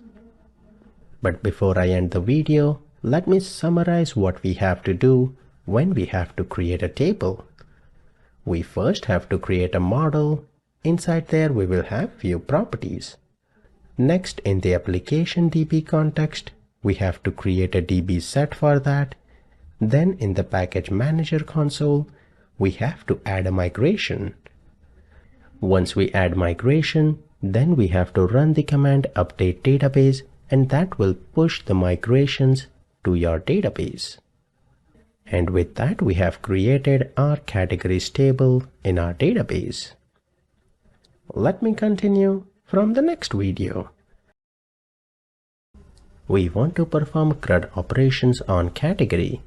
That basically means we want to create a category, get all categories, delete a category, and update a category. And for that we will be requiring a controller, because right now when we run the application, we only have the home controller. You can see we have the home and privacy here. Similarly, we want a category controller where we can manage all the categories. So let me stop the application here, and where we have home controller, in the controllers folder, right click, add, we have a controller.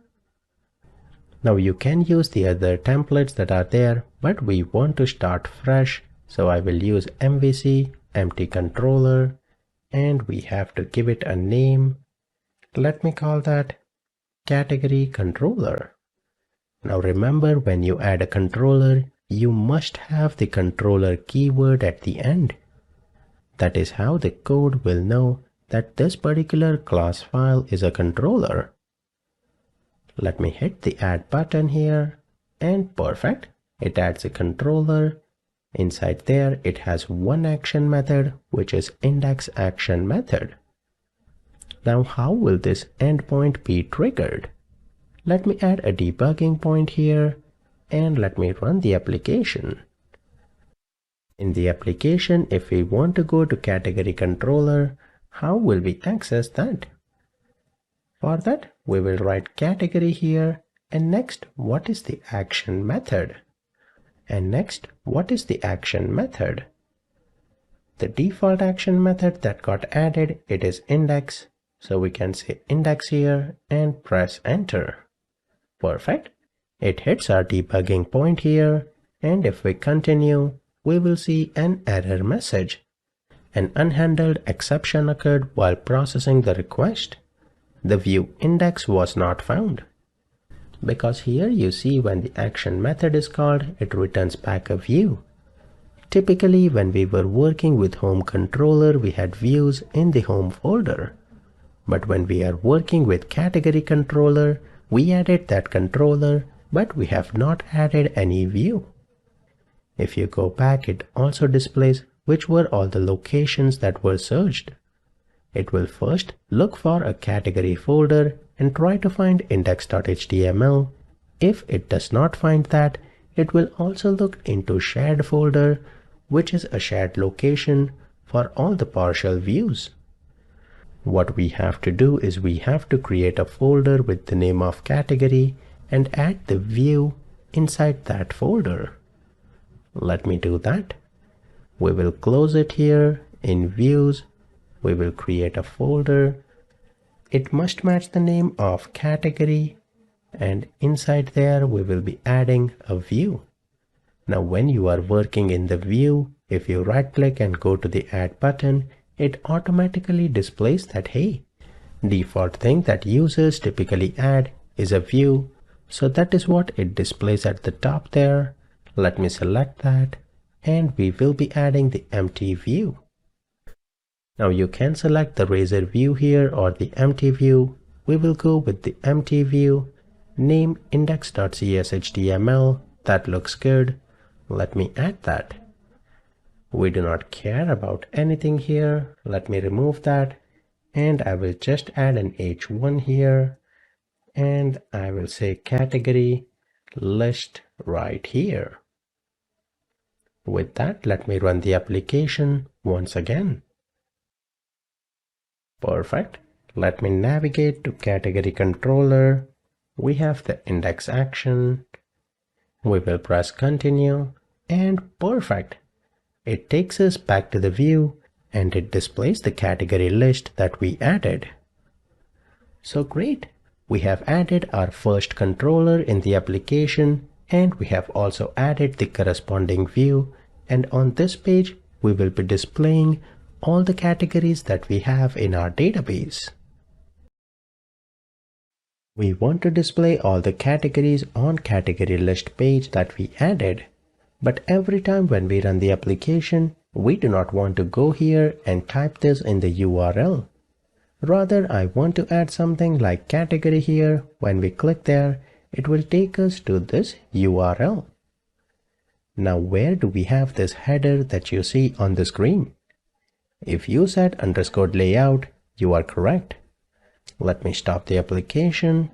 If we go to the shared folder, we have _layout there, and there we have UL and li elements, where we have the li with the anchor tag. Now this anchor tag might seem a little different, because in this anchor tag we have something called as ASP areas. You can just delete that for now, we don't care about them. But we have something called as ASP controller and ASP action. These are tag helpers and they are useful when you are working with the .NET application. You can think of them as helper function or helper entities that are available to you. When we have the anchor tag, rather than having an href here and saying that okay, take me to /home and then index, we have the helper tags here where we can say on the anchor tag, take me to the controller, which is home controller, and in there, take me to index action. And if you look at that, it is more explicit that which controller, what action is being invoked when we click on this anchor tag. Let me copy this and paste it one more time. Next thing that we want to go is category controller and action is index action. What we want to call here is category, and perfect, that looks good. These are just the bootstrap classes, so we will ignore them, but basically we added another element right here. With that configured, let me run the application and see if that works. Perfect, we have category, and when we click there, it will hit our debugging point. Let me remove and continue. And perfect.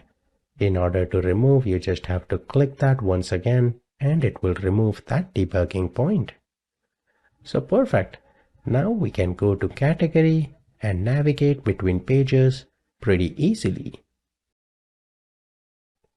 On the category list page, we want to display all the categories. But if you go to database, we do not have any categories right now. Now if you want, you can do edit top 200 and basically add some categories right here. But rather than that, Entity Framework Core provides you with some helper functionality on if you have to seed some entities in your database.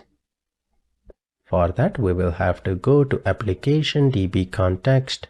Let me open that. Inside the Application DB context, after we have the DB set, we will override the default function which is on model creating, and that expects a model builder. Now this is a default function that is already there in DB context, and we want to override the default behavior, so we have to use the override keyword for that. It expects a model builder, and if you examine any of the migration, we were using something called as migration builder there. And here we are getting a parameter of type model builder. Using this model builder, we can seed data. Now again, do not think about why exactly we have model builder or why on model creating. It is the default thing that Entity Framework has implemented, and we are just using that to seed data. And in order to see data, we will be using Model Builder. There we have entity and what entity we want to create or work on. That is the category right here. So we will say category and then what we want to do. We want to add some data. So on there we have a method which has data, and inside there you can see in the params here, it expects a category array. And if you examine the comments here, it says adds seed data to this entity type. We want to create a new object here. So in has data, we will say new category. And there we will have to populate ID. We will give that one name. Let me call that action. And display order is 1. Using that, it will create this particular entity. But if you want to create more categories, you can add a comma and paste it multiple times here. Let's say you want action, then you have sci-fi, and you have history. We will change the display order as well, and we will keep them the same as ID. Perfect. Now we are telling Entity Framework Core that hey, on category we want to create these 3 records. And again, to do that, we will have to add migration.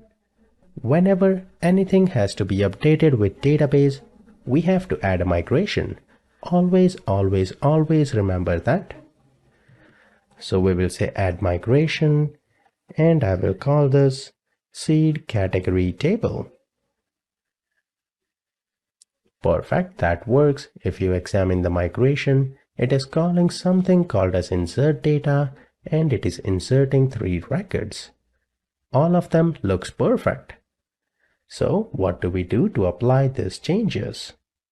We run the command update database, and that will seed our data. Perfect. With that, if I go back here and refresh, great. We have 3 records in our category table. In the next video, let me show you how we can easily retrieve the 3 records that we have in our categories table. Now that we have 3 records in the categories table, how can we retrieve and display them in the index view for our category? In order to pass that to the view, we have to retrieve that in our controller, because whatever we pass to the view here, that is what it will use and display in the UI. So first we have to work on the controller here. For that, let me close everything else here, and when we have to work like retrieve data, add data or update data, we will be working with one thing, that is application DB context. Now if this was not a .NET Core application, what we used to do is we will have an application DB context here. We will create a new object of that. Let me call that something like DB here. And then on that DB, we will have to open connection, close connection, and all of that. But we are not working with legacy .NET application. We are working with .NET Core. What happens with .NET Core is when you add something to the services container right here, that way you are adding that to dependency injection. Right here you have told the .NET application that hey, whenever someone asks an implementation of application DB context, this is the configuration that you have to do, and based on that you have to create an object and provide that. Because of that, we no longer have to work with creating those objects. What we can do here is we can directly tell the application that hey, give me an implementation of application DB context. I know you have that because I registered that inside the services. We will get that inside constructor. So I will write CTOR and press tab here, and inside the parameter here, we can tell that what object or what implementation we want. We want an implementation of application DB context. Let me call that as DB. Then right here, let me create a private read-only field, which is application DB context. Call that _DB. And whatever implementation we get inside the constructor here, we will assign that to our local variable. That way we will be able to use this inside any other action method. Next, what we want to do is in the index here, we want to retrieve all the categories. You do not have to write any SQL for that. Using Entity Framework Core, you can retrieve all of that. So here, let me call this as var, and I will call that obj category list is equal to, we will use _DB. IntelliSense here is displaying the complete command that is needed, but let me type that. On this _DB, we can access all of the DB sets that we added. The DB set that we want to retrieve this time is categories. So if we type categories, we retrieve that, and on there we have a method .toList that will convert that to a list and assign it right here. Because of that, we can also call this as list of category. I personally do not like using var, so you can be explicit that a list of categories will be retrieved using this command. You can see how simple it is with Entity Framework Core. You have to write only 3 words here. It will go to the database, run the command select star from categories, retrieve that, and assign it to the object right here. Let me add a debugging point here and see that in action. We will click category here, and perfect, we hit our breakpoint. If I press F10, it will go to the next line here. And if we examine the category list here, great, it has 3 objects. We have action, sci-fi, and history. So you can see how easy it was to retrieve everything from database using Entity Framework Core for the category table. But when we go back to the view, we do not display that. What we have to do is we have to pass this object to the view, and then in the view we have to fetch that and extract and display all the categories. Let me do that in the next video. Now we have the list of categories right here in the obj category list. But how do we pass that to the view, which is, if we go to view, category, we have the index view. If I switch back to the browser here, you can see we are displaying category list. Rather than that, we want to display a table. So first, let me create a table right here. I will add a table, give it some bootstrap classes of table, table bordered, and table striped. In an HTML table element, we have tr, and inside there we have th for heading. So first we have a row, in there we have columns, but first we need to display the headings here. So let me display category name and followed that by the display order. With .NET 7 we have something called as hot reload. So if we save the change, let me keep them side by side, and if I save the changes, it should automatically refresh the UI, and that will only work if views are updated. If you change something in the controller, you will have to rebuild the project, but if you update something in the views, which is HTML, CSS, or JavaScript, it should automatically reflect those changes. That way you do not have to reload the application every time. But right now you can see that is not working. The reason behind that is you see the icon here for hot reload. If you click on the arrow next to that, the hot reload on file save must be enabled. Once you do that, then restart the application. And if we go to category here, we hit our breakpoint. Let me remove them. But perfect, we display the table.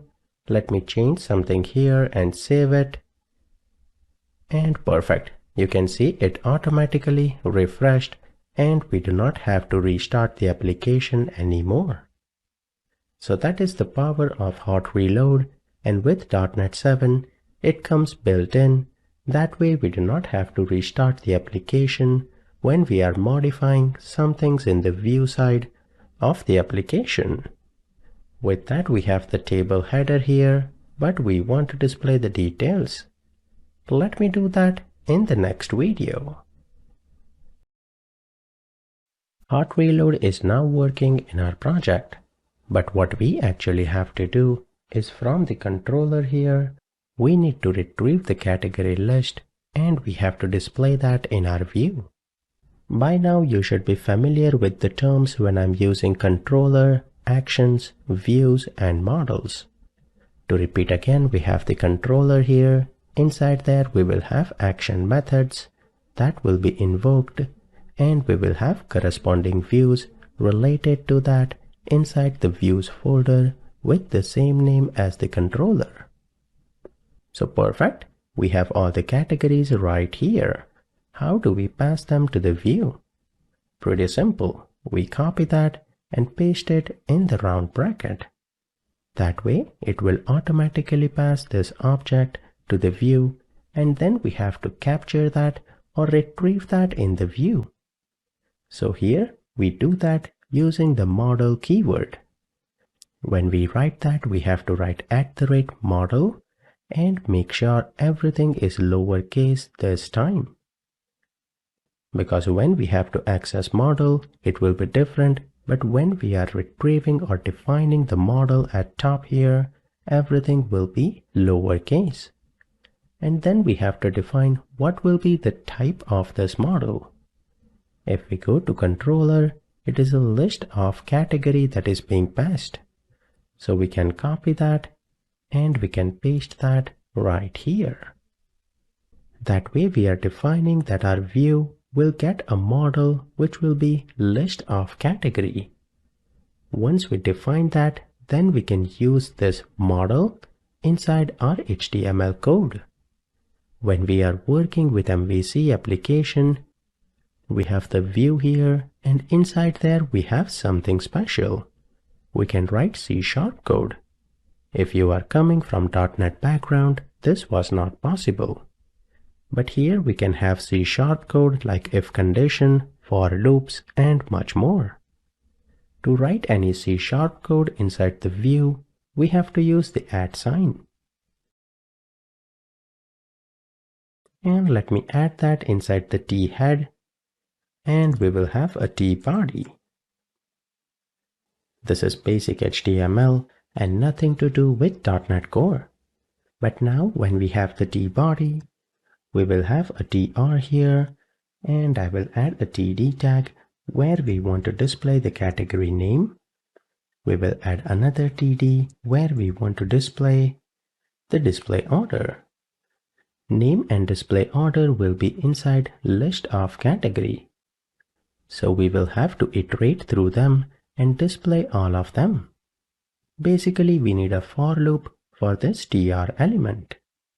To add a for loop, we have the @ sign, we have the for each statement, and you can see we can easily write C# code inside the UI component, which is our view.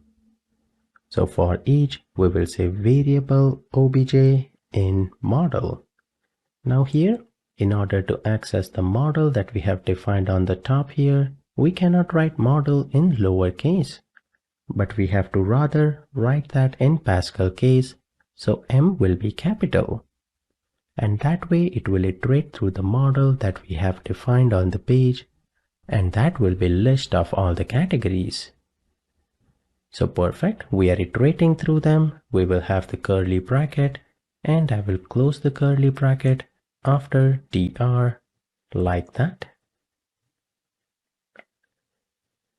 Perfect.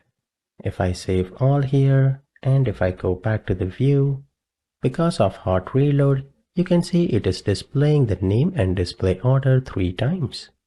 That is because we have 3 categories in the database. But in order to display the value inside OBJ, again we have to use the @ sign, we can access OBJ. If we write dot, similar to the C# code, we can access all the properties.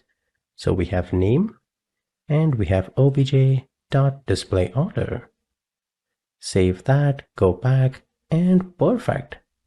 With that, everything is working as expected. We are displaying the name as well as display order. One thing that you can do here is where we have the model, we can do C# code because we are in the add statement. So we can order that by, and here we can define the property, which will be u goes to u.displayOrder. If I save that, perfect. Now we have the ascending display order.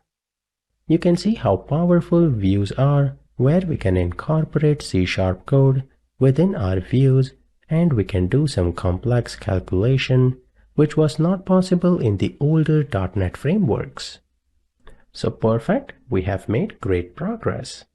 Let me continue from the next video. Everyone loves a pretty application, but when you are working with backend programming, designing is not something that typically developers are comfortable with. Thankfully, we have Bootstrap, and on top of that, we have something else to make Bootstrap look even better. And for that, we will go to bootswatch.com. Bootswatch basically provides free themes for Bootstrap. So it takes the Bootstrap CSS and modifies them to give you different styling.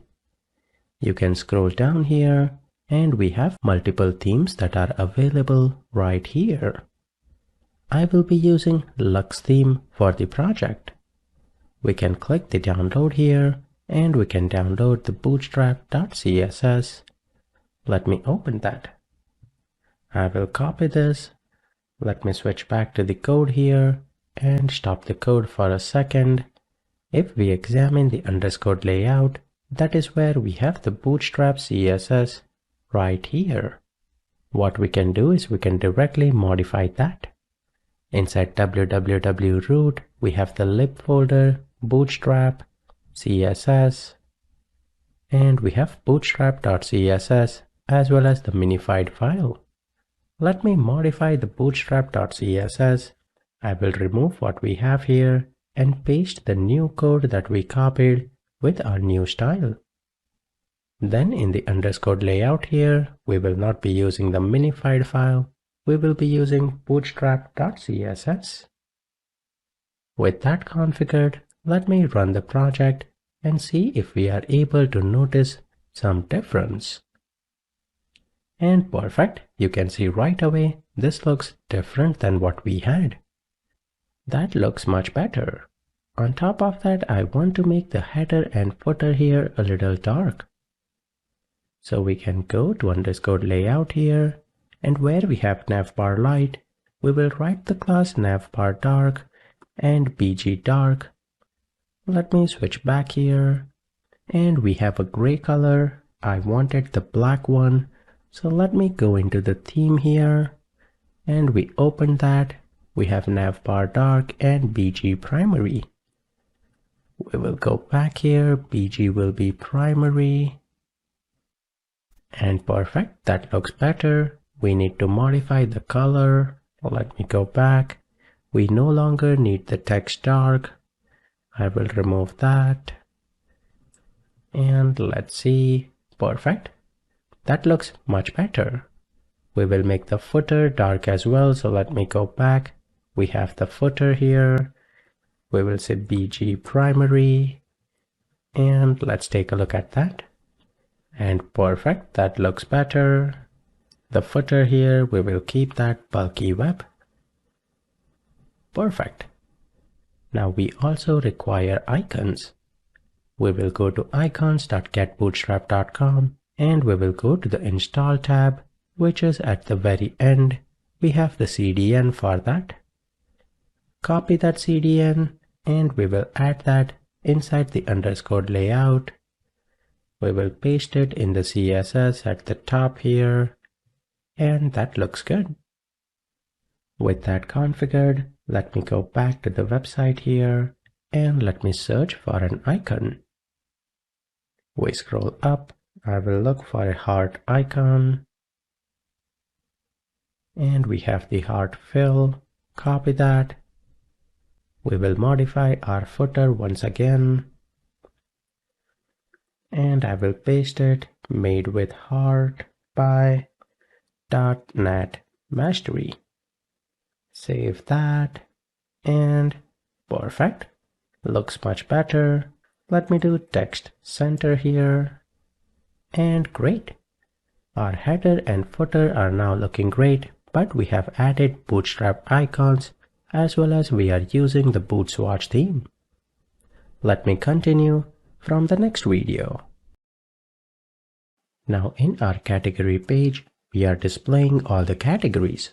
But what if a user wants to create a category? For that we need a button here that will take us to a new page which will be dedicated to creating a category.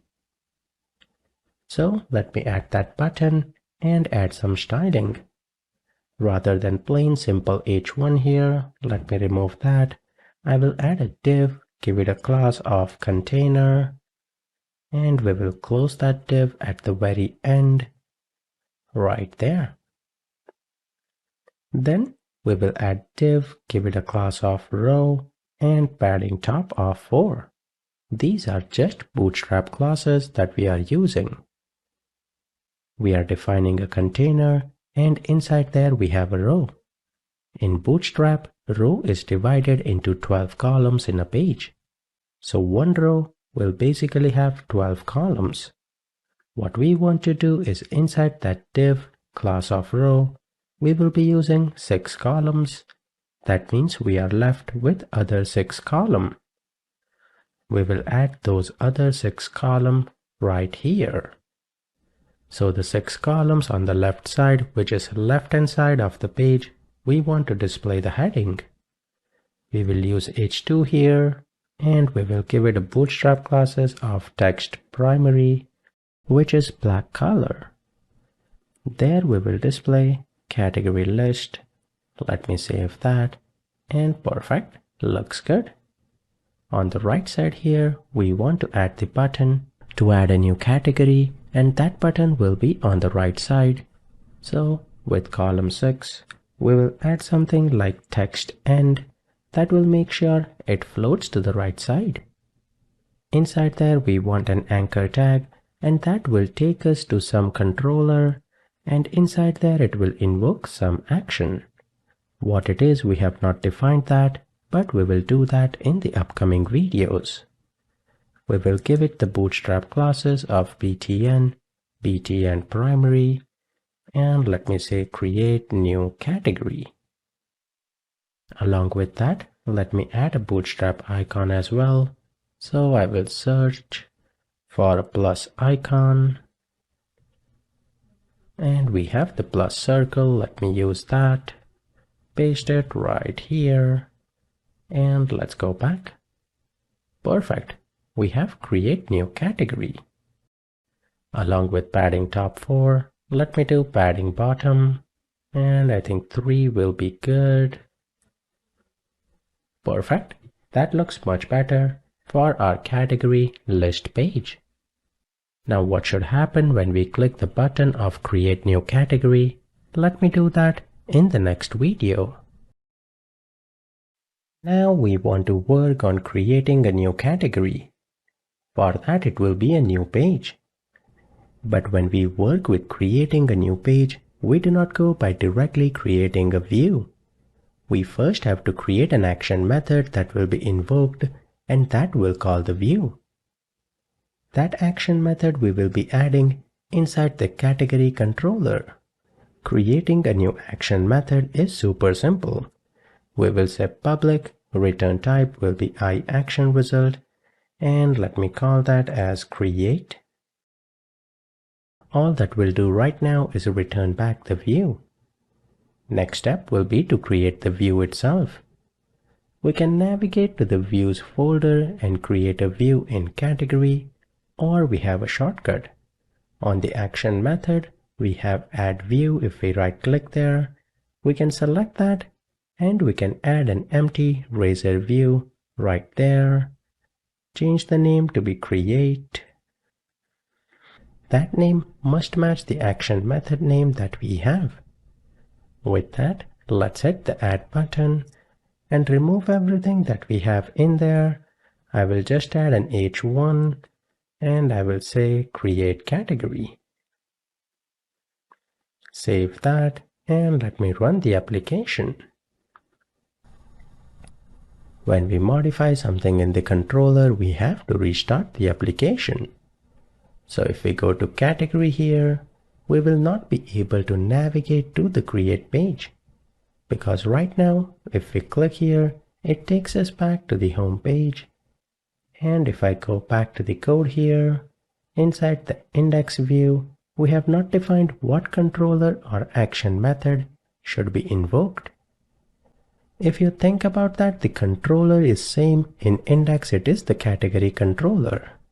Because of that, if you want, you can skip the ASP controller and only define that, hey, when this button is clicked, I want you to go to the create action method. It will look in the same controller and try to find that action method. With that change, if we go back to category, create new, perfect. It takes us to the create category, and that is exactly what we want. But I like to be explicit. Even though we are in the same controller, I like to define the ASP controller name, which will be category controller. Now the reason behind that is when you have multiple files and folder, it is much easier to know which controller and which action method is invoked rather than trying to find out the default controller. And another point I will tell you is always try to write the controller name before the action name. Because when you have to find out or you identify some action method, it is always inside a controller. So that is why I try to write the controller name before the action name, but even if you switch that, that is fine. It is something that I prefer and it is easier to read. Because of that, I always write controller and then the action in that controller. But with that, if we save everything here and go back, category, create category, that is working. Inside create category, we need a form where user can input name of the category and display order, and we need a submit button. So let me create that. We will switch back to the code here and we will be working with create view right here. Now typically when we are working with the view, first thing that I always answer is what is model of that view. So think about what will happen or what will be displayed on the page. We will ask user for name of the category and display order, and we will have a create button. So basically we are working with category model. So here our model will be the category itself. We will be adding that category when user hits the submit button. Now you might be thinking, if we have model here, we will also have to pass that when we are creating. Well, if you want, you can pass new category here, but that is not required.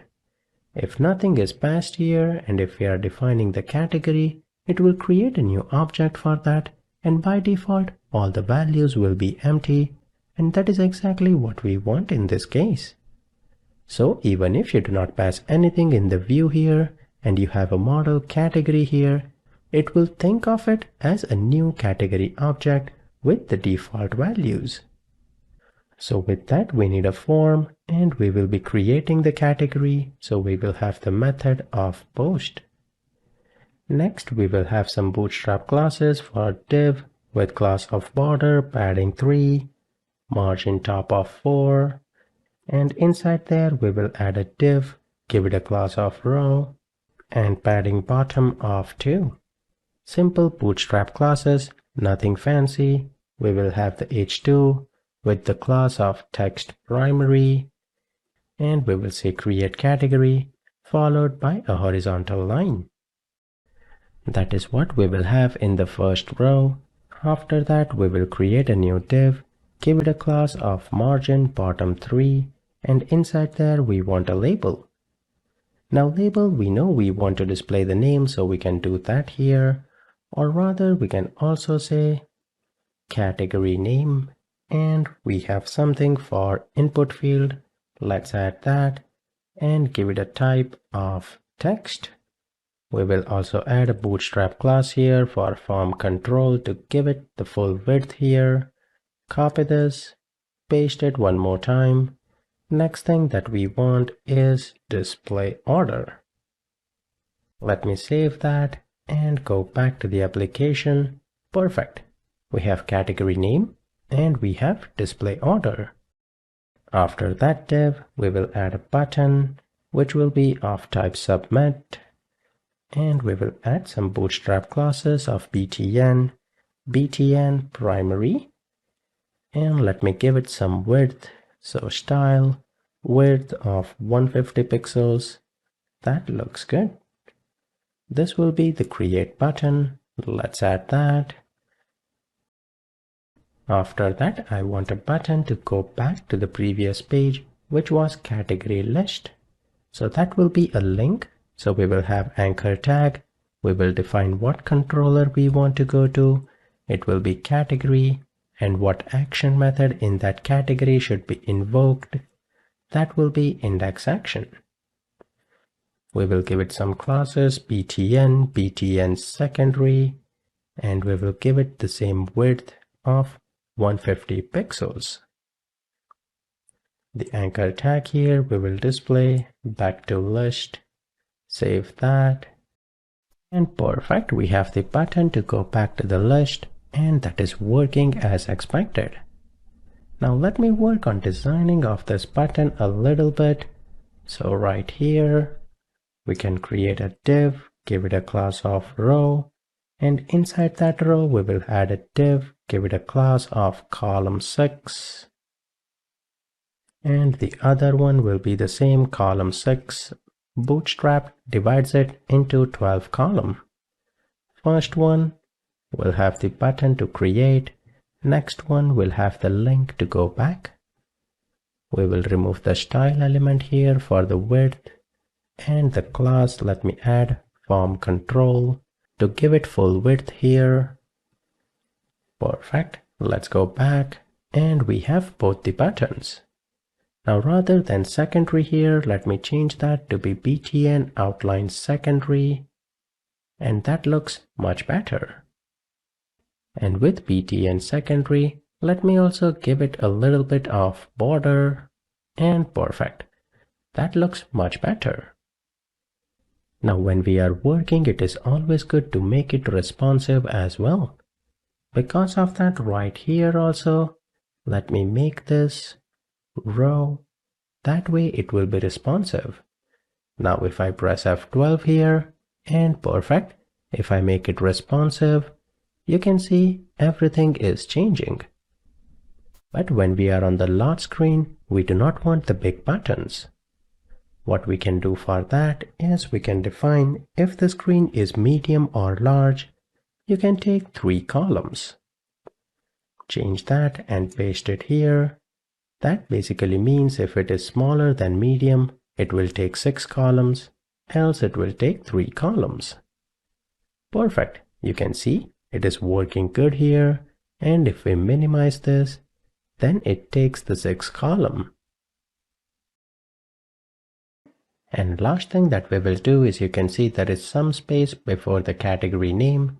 To fix that, we can add a class of padding 0. Copy that for display order as well. And here we can give padding 1. That should be good. Let's see. Great. That looks much better. With that, our UI is looking great and it is responsive. Let me continue from the next video. Now we have the form to create a category. But with .NET Core, we have tag helpers that we can use to make this input fields more dynamic. Because basically we have to bind somewhere that this input field is for category name and the next one here is for display order. In older versions of .NET, we used to bind them with name property. When we post the form, we used to retrieve and assign them. But .NET Core has made everything super simple. We have the model that we have defined here. So with input, we have tag helpers, which is ASP-for. Inside there, we have to define what this input field will be responsible for, and that is for name. Now, if you think how name is working here, that is because we have category model, and that has a property with the value of name. If you write name1 here, it will not work. You can see category does not contain a definition for name. So it will only have those properties which are defined in your model. And the best part is if you have ASP-for, then you do not have to define type as well. It will automatically find out the type based on the property name. So the next one here, we will say ASP-for. That will be for display order. We type that and IntelliSense already displays that. Same thing we have for the label name as well. So if we use ASP-for, we do not have to define display order here. It will automatically add that. And let me show that. We will remove the category name here, save them, and let's go back. Great, you can see name and display order. But then we have another issue. The property names that we have does not have a space. What if we want to add a space in display order? For that, we have data annotations that we have to add on our model. Where is that? We have the category model. Let me stop the application here. We have seen the data annotations that were required for Entity Framework Core, but we can also add data annotations that are useful for client-side UI or client-side validation. We have something called as display name, and there we have to write the name that we want. So when it is being displayed, we want display order with a space, and where we have the name, let's say we want a display name of category name. With that configured, let me run the application again. So let me go to category again and create new category. Perfect, now we have the category name and display order. The text box here looks off. Let me go back here. Whoops. Sometimes you will have to stop and restart for the UI changes as well, but that should be okay. Let's go back here. And perfect. Now best thing when we are using ASP-for and the property name are the same for label and input, if you click on the label, it will automatically highlight the input field. So that is also done with the help of tag helper. You can see display order, it automatically knows it's an integer value and it defines that right here. So that is the beauty of working with tag helpers. With that configured, let me continue from the next video. Now we have the form and we have the create button. If we examine the code, we have the form and we have method of post. So basically when the button is triggered, it will hit the same endpoint with the post request. For that we have to create another action method inside category controller, which will be of the same name. So copy and paste it here, but that will be of the type HTTP post. So whenever something is being posted, this endpoint will be invoked, and there we have to add the category.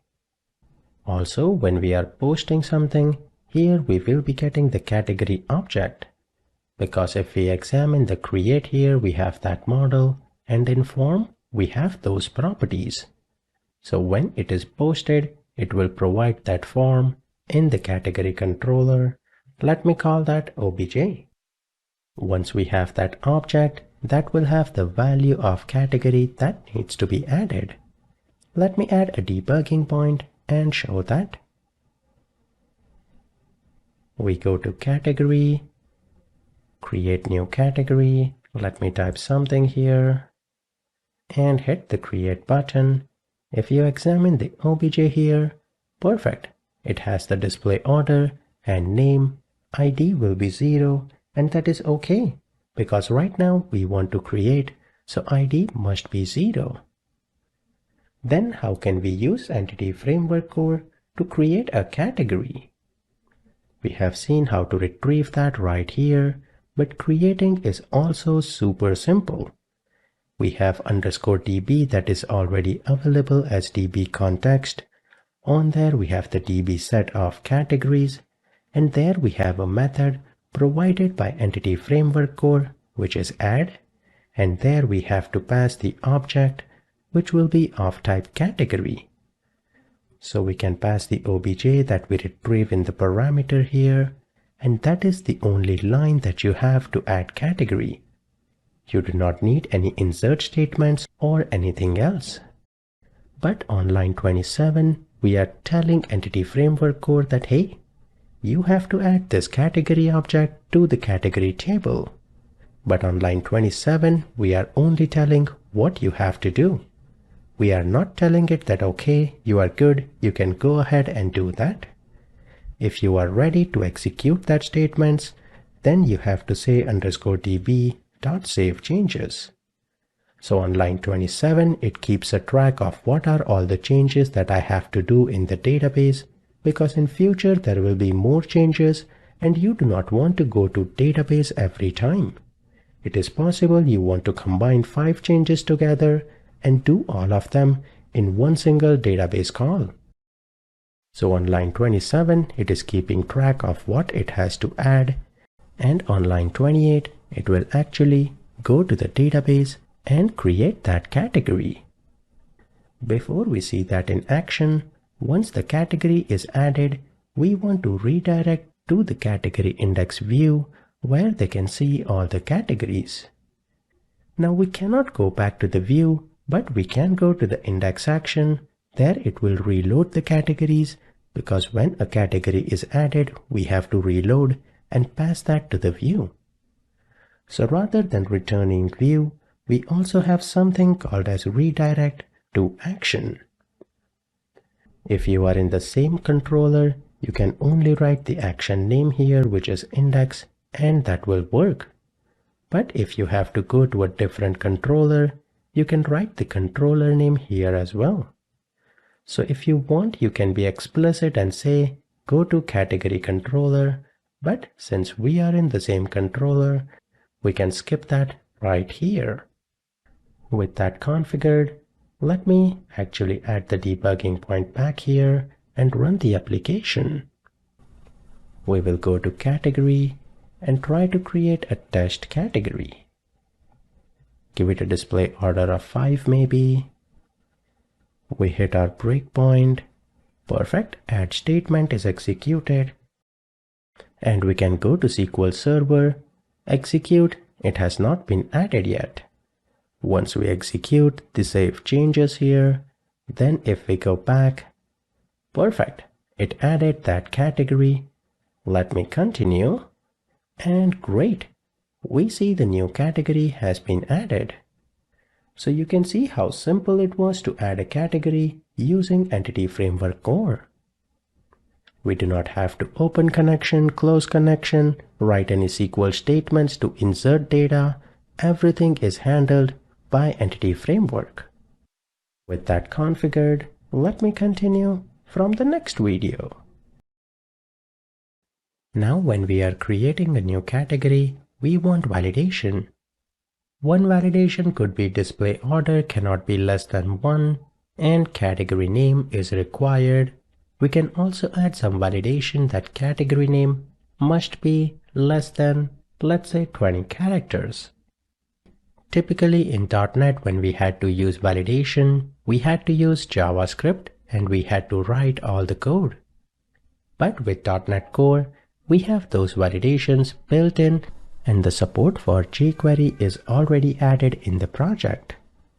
Let's see how we can use that and add validation. We will go back to the project here, and first we will be working with server-side validation, which is in the controller. When we are adding a category, we want some validation. Inside the category model, we added some data annotation like name is required. But next, for display order, we want a range validation, and we have that data annotation as well. So with range, we can provide the minimum value. It has to be 1. And for maximum, we will add 100. That means we will have 1 to 100 for the display order. After that, for the name here, we will add the max length data annotation, and we can say max length will be, let's say, 30 characters. With that configured, we have added the validations that are needed in category. But how will these validations be implemented on the create page? .NET Core has built-in tag helpers for that.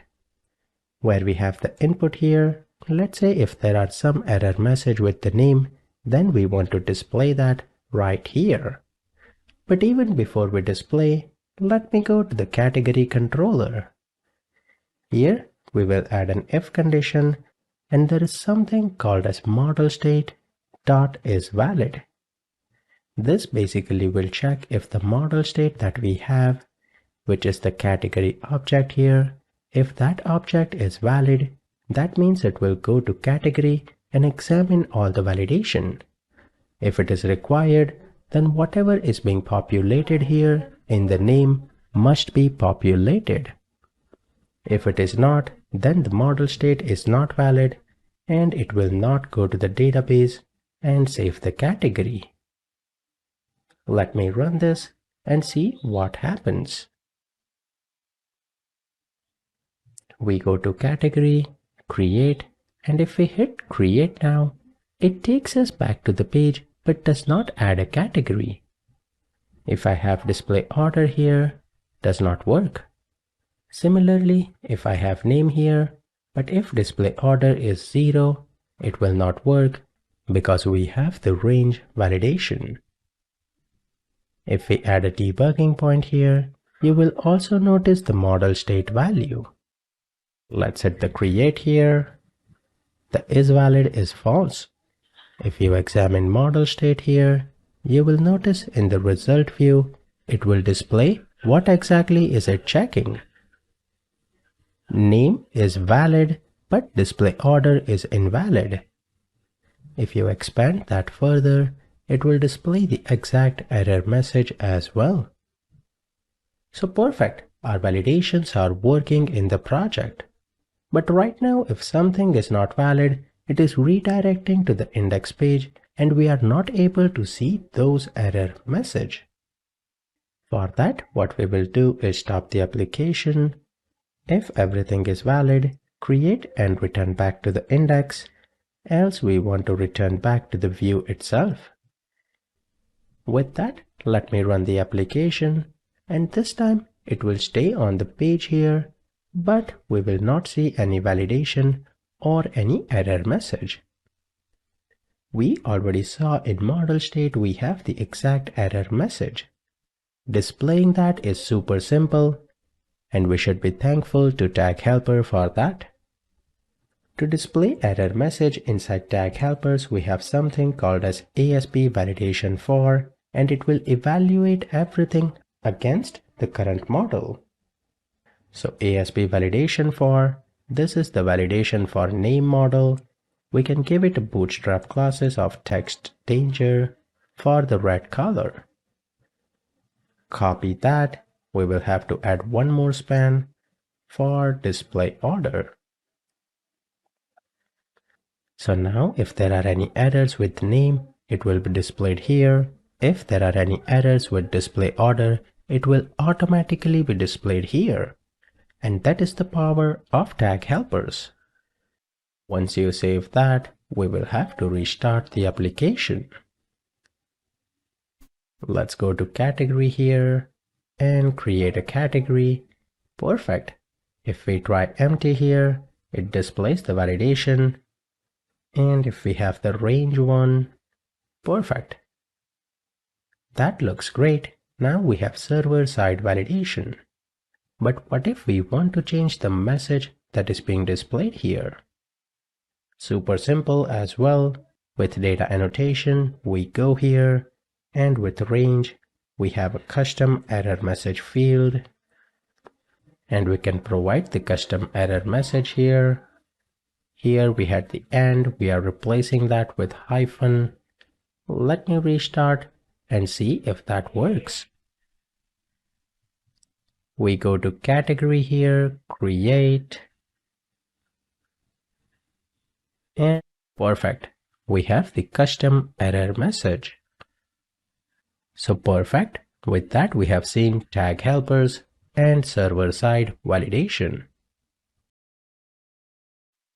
Now these are the built-in validations that we have with data annotation. But what if you want some custom validation? Like let's say for some reason you want a validation that name and display order cannot be same. In order to implement that, let me go back to the controller, and where we have the create, we have to do some check. We can check if obj.name.toLower is equal to obj.displayOrder.toString. Well, we do not need toLower because it will be number, that's okay. If that is the case, then on the model state that we have, we want to add a custom error message. And for that, on model state, we have a method add model error. There we can add a model error. We have key and error message. Now what is this key? This key is basically if we go to category, create here, we have the name. If we want to assign it to the name field here, then that is the exact key that we should use here. So let me use that key, and I will add a custom error message. The display order cannot exactly match the name. Once we do that, if I run the application, let's see what happens. We go to category here, create, and if we create, perfect. We see that error message, and that is being displayed under the field where we have category name. That is exactly what we did when we added this key name. But we have something else here as well, not here in the create page where we have the span. Right here, well, let me do that after the heading here. We can add a div, and we have ASP validation summary. For individual ones, we have the ASP validation OR, but we have the ASP validation summary. For that field, if I make it as all and I close that, let me save this and go back, refresh here. Well, I think for validations, we will have to restart and go to category, create. Perfect. Now you can see with validation summary, it displays the summary at the top along with the individual ones right here. And if we have the custom error message, you can see that is also being displayed. So if you want to list all of the error messages at one place rather than individual ones, you can use the ASP validation summary tag helper. Last video, we added validation summary all.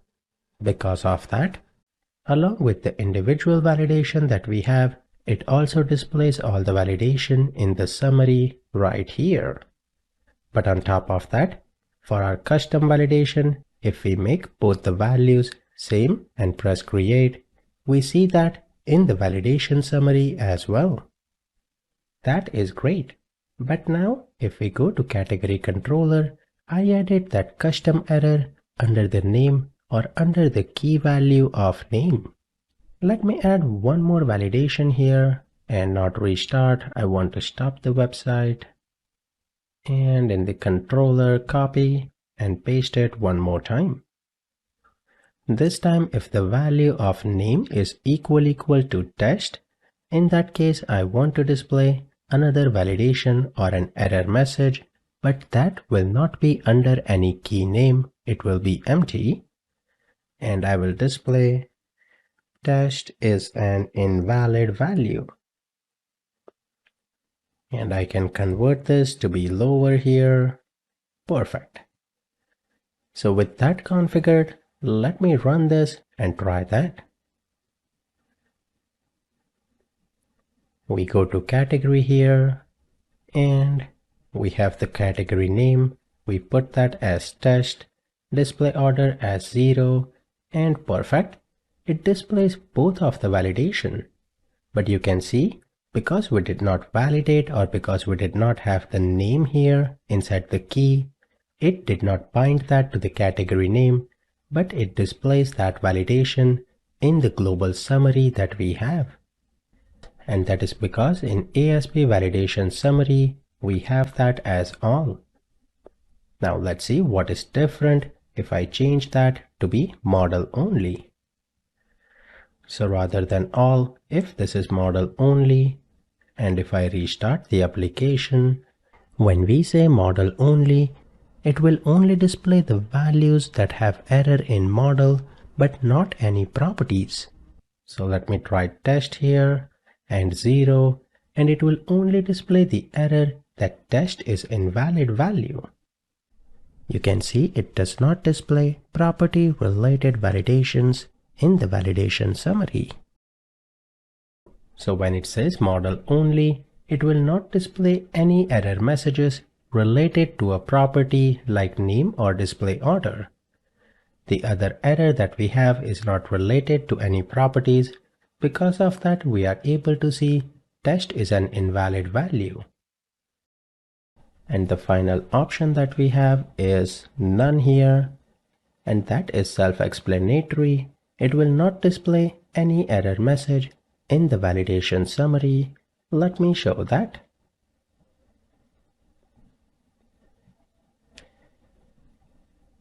We have an exception here because that is not set.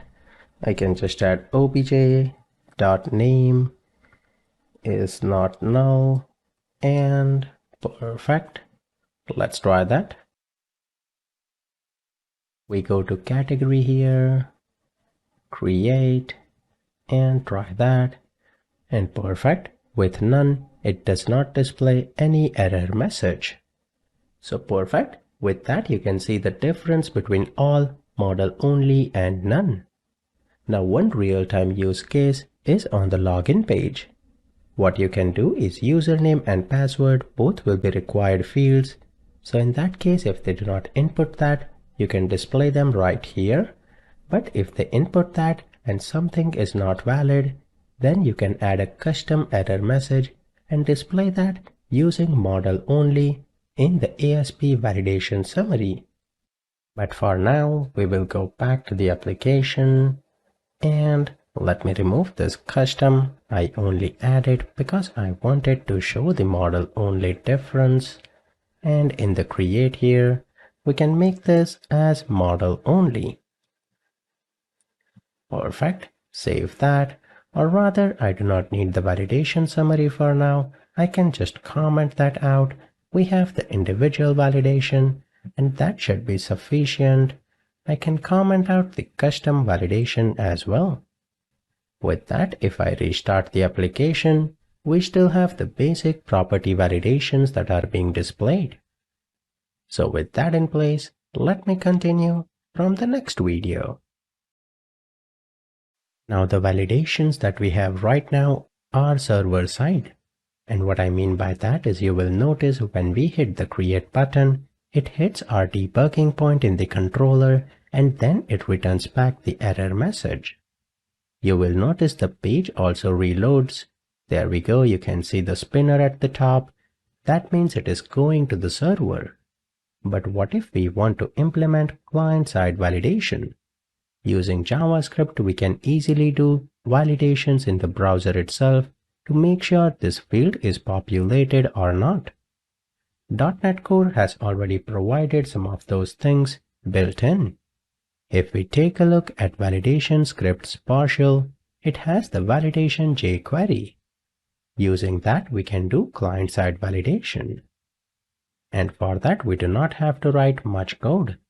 Inside the create view where we have the validation for, we have to include reference to this partial view. So basically we have to add this partial view, which is a shared view, inside the main create view, and that way whatever code is inside the shared will also be added to the create view that we have. Now how can we add or consume a partial view? That is pretty simple. Since this partial view is only having the scripts, we will have to add that in a new section here for scripts. And I have some space, let me remove that. Inside there, we will have the razor syntax, and when we have to consume any partial view, we can do that with the partial tag, and there we have to provide name. Make sure to copy the name. It must exactly match the name that we have in validation scripts partial. It should be the exact file name. If that is not same, it will not work. And with that, it has added that partial view in the script section for the view page. Now because this partial view was script related, we added that in the script. But if this was not a script related, you can directly add that right here when we have to consume some partial view in a master page. But that is not the case for now, so we will add that inside the script section that we have. But here you have noticed how we can consume a partial view with the partial tag helper that we have in the .NET framework. And where we have the name here, by default it will go and look into the shared folder because that is the default location for any partial view. Because of that, it will automatically find that and it will add the JavaScript that are needed for client-side validation. Simple as that. With that, let me restart the application, and now the validation will be first done on client side, and for custom validation it will go to the server side. So in order to test that, actually let me go back and uncomment these lines here because they are custom validation, and let me run the project. So if we go to category here, and if we create a new category, this time when we hit create, let me also add a debugging point. You will notice it will not go to the server, there will not be any spinner. We see the error message, and you can see it is not hitting our breakpoint as well. If I enter the category name test here, create, we have the other validation. Once we fulfill that, if it is more than 100, you can see when I am typing, it automatically displays the validation. But the custom validation that we have is category name and display order cannot be same, is on server side, and client side validation is not aware of that. So when we hit create button, this time it will hit our breakpoint and it goes to the server and displays the server side validation. With that, we have seen how easy it is to add client-side validation in our views in the .NET project. We just have to add the scripts that are provided by default on the page where we want client-side validation. Next item that we want to work on is in category. We have list and create new category, but we want to work on editing an existing category. For that, on the index page, we need buttons to edit or delete any category. Let me open the Bootstrap icons for that and look for an icon for edit, which will be a pencil icon. Perfect, this looks good. Copy that, and we will add that in the index page. So index view of category. Right here, we will also add one more th, and I will add a td element where we will have the edit and delete button. In the DD here, let me create a div, give it bootstrap classes of W75 for the width and BTN group, and give that a role of group as well. Now within this div, we want two links. So we will have two anchor tag and what controller it will go to. We will be working with the same category controller, so we will write category and what action should we invoke. When we edit a category, we will invoke the edit action, and along with that, let me give it some bootstrap classes of BTN, BTN primary, and margin X of 2. In the anchor tag here, we will paste the icon and I will write edit, save that. Let me see how the UI looks like. Perfect, looks good. Let me copy this, paste it one more time. Next action will be delete. Now right now we do not have any of these actions. We will be adding them in the upcoming videos. That will be BTN delete here, and I need a new icon for delete. Let me search for a trash icon and trash fill. That looks good. Copy that, paste it right here. And we forgot the text will be delete. And perfect, we need danger, not BTN delete. Great. So our buttons for edit and delete are looking great. Let me continue from the next video. Now I want you to think on what will be there on the edit page.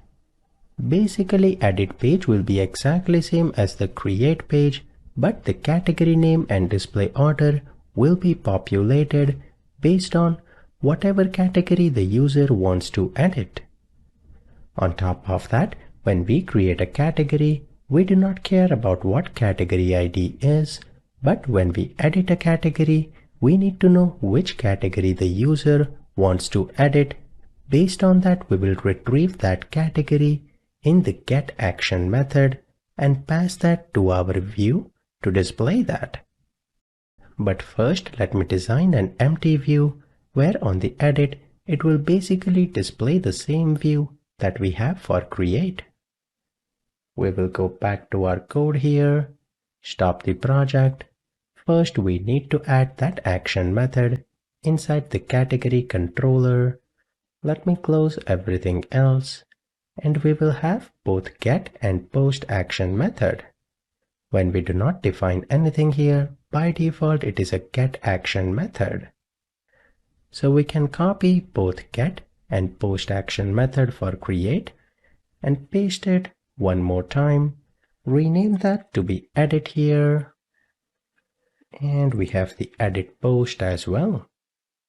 Now when we are working with edit, like I said before, we need the ID that user wants to edit.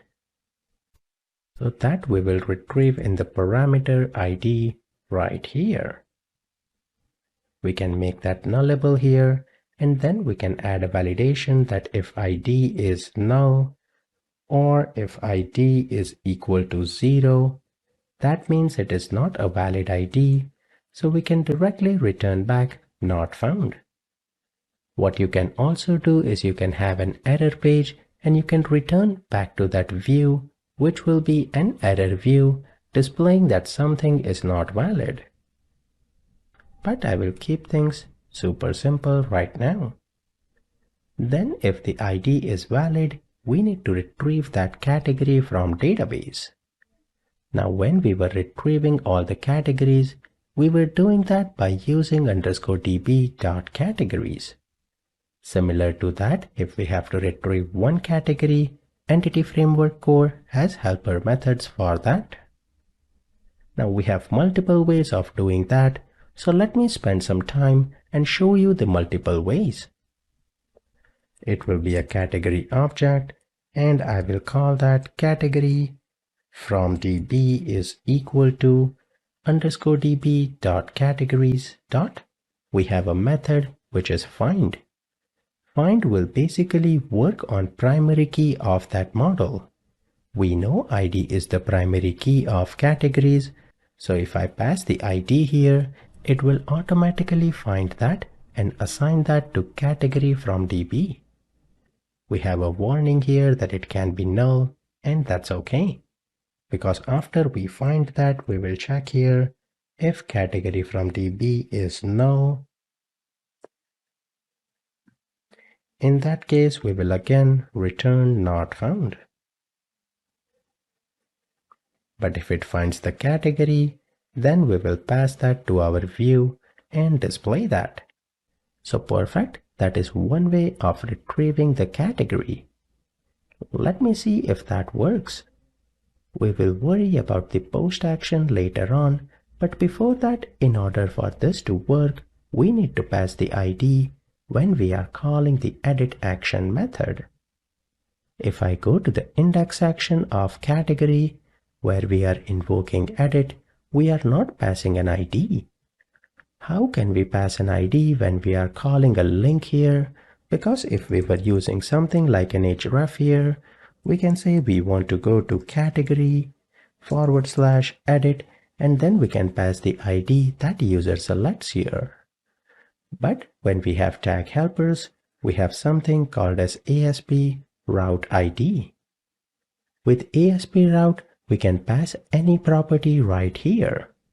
We can pass something called as category ID is equal to, and that will be the ID in obj, so we have to use the @ obj.id. You can call this anything you want. I will call that ID because if we examine the category controller, I have ID right here. That way it will automatically map that. Perfect. With that configured, let me see that in action. We go to category here and we will edit the sci-fi.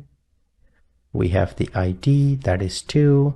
When we press F10 here, perfect, it retrieves that category. So find is working as expected. Now, as I said before, there are multiple ways to retrieve a record. Let me also show you the other ways. I will copy this, paste it about 2 more times here, and I'll call this 1 and 2 for different variable name. The next method, we have something called as first or default. What that will do is it will use a link operation, and we have to say u.id is equal to the ID that is being passed right here.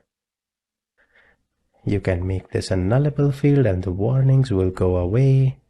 There we go. But first or default will basically try to find out on whether there is any record. If not, it will return a null object and that will be assigned right here. First or default will work even if the ID is not primary. So if you want to search on name, you can say where name is equal to, or you can also do .contains. So you can be fancy with first or default. But when you are working with find, it only works on the primary key, so you cannot do any modifications in there.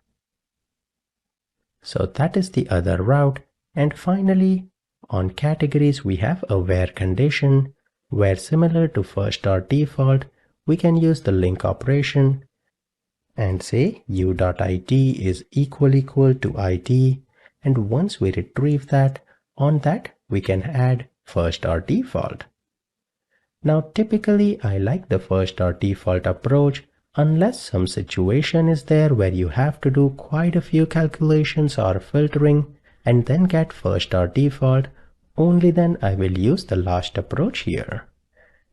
But if we add a debugging point and if we run the application, we will see all 3 of them works exactly the same. I will do edit for the test here. It hits our breakpoint and populated. DB1 populated, DB2 populated. Perfect. So with that, we have seen multiple ways to retrieve one of the category from database. I will comment out the later two here, and that looks good.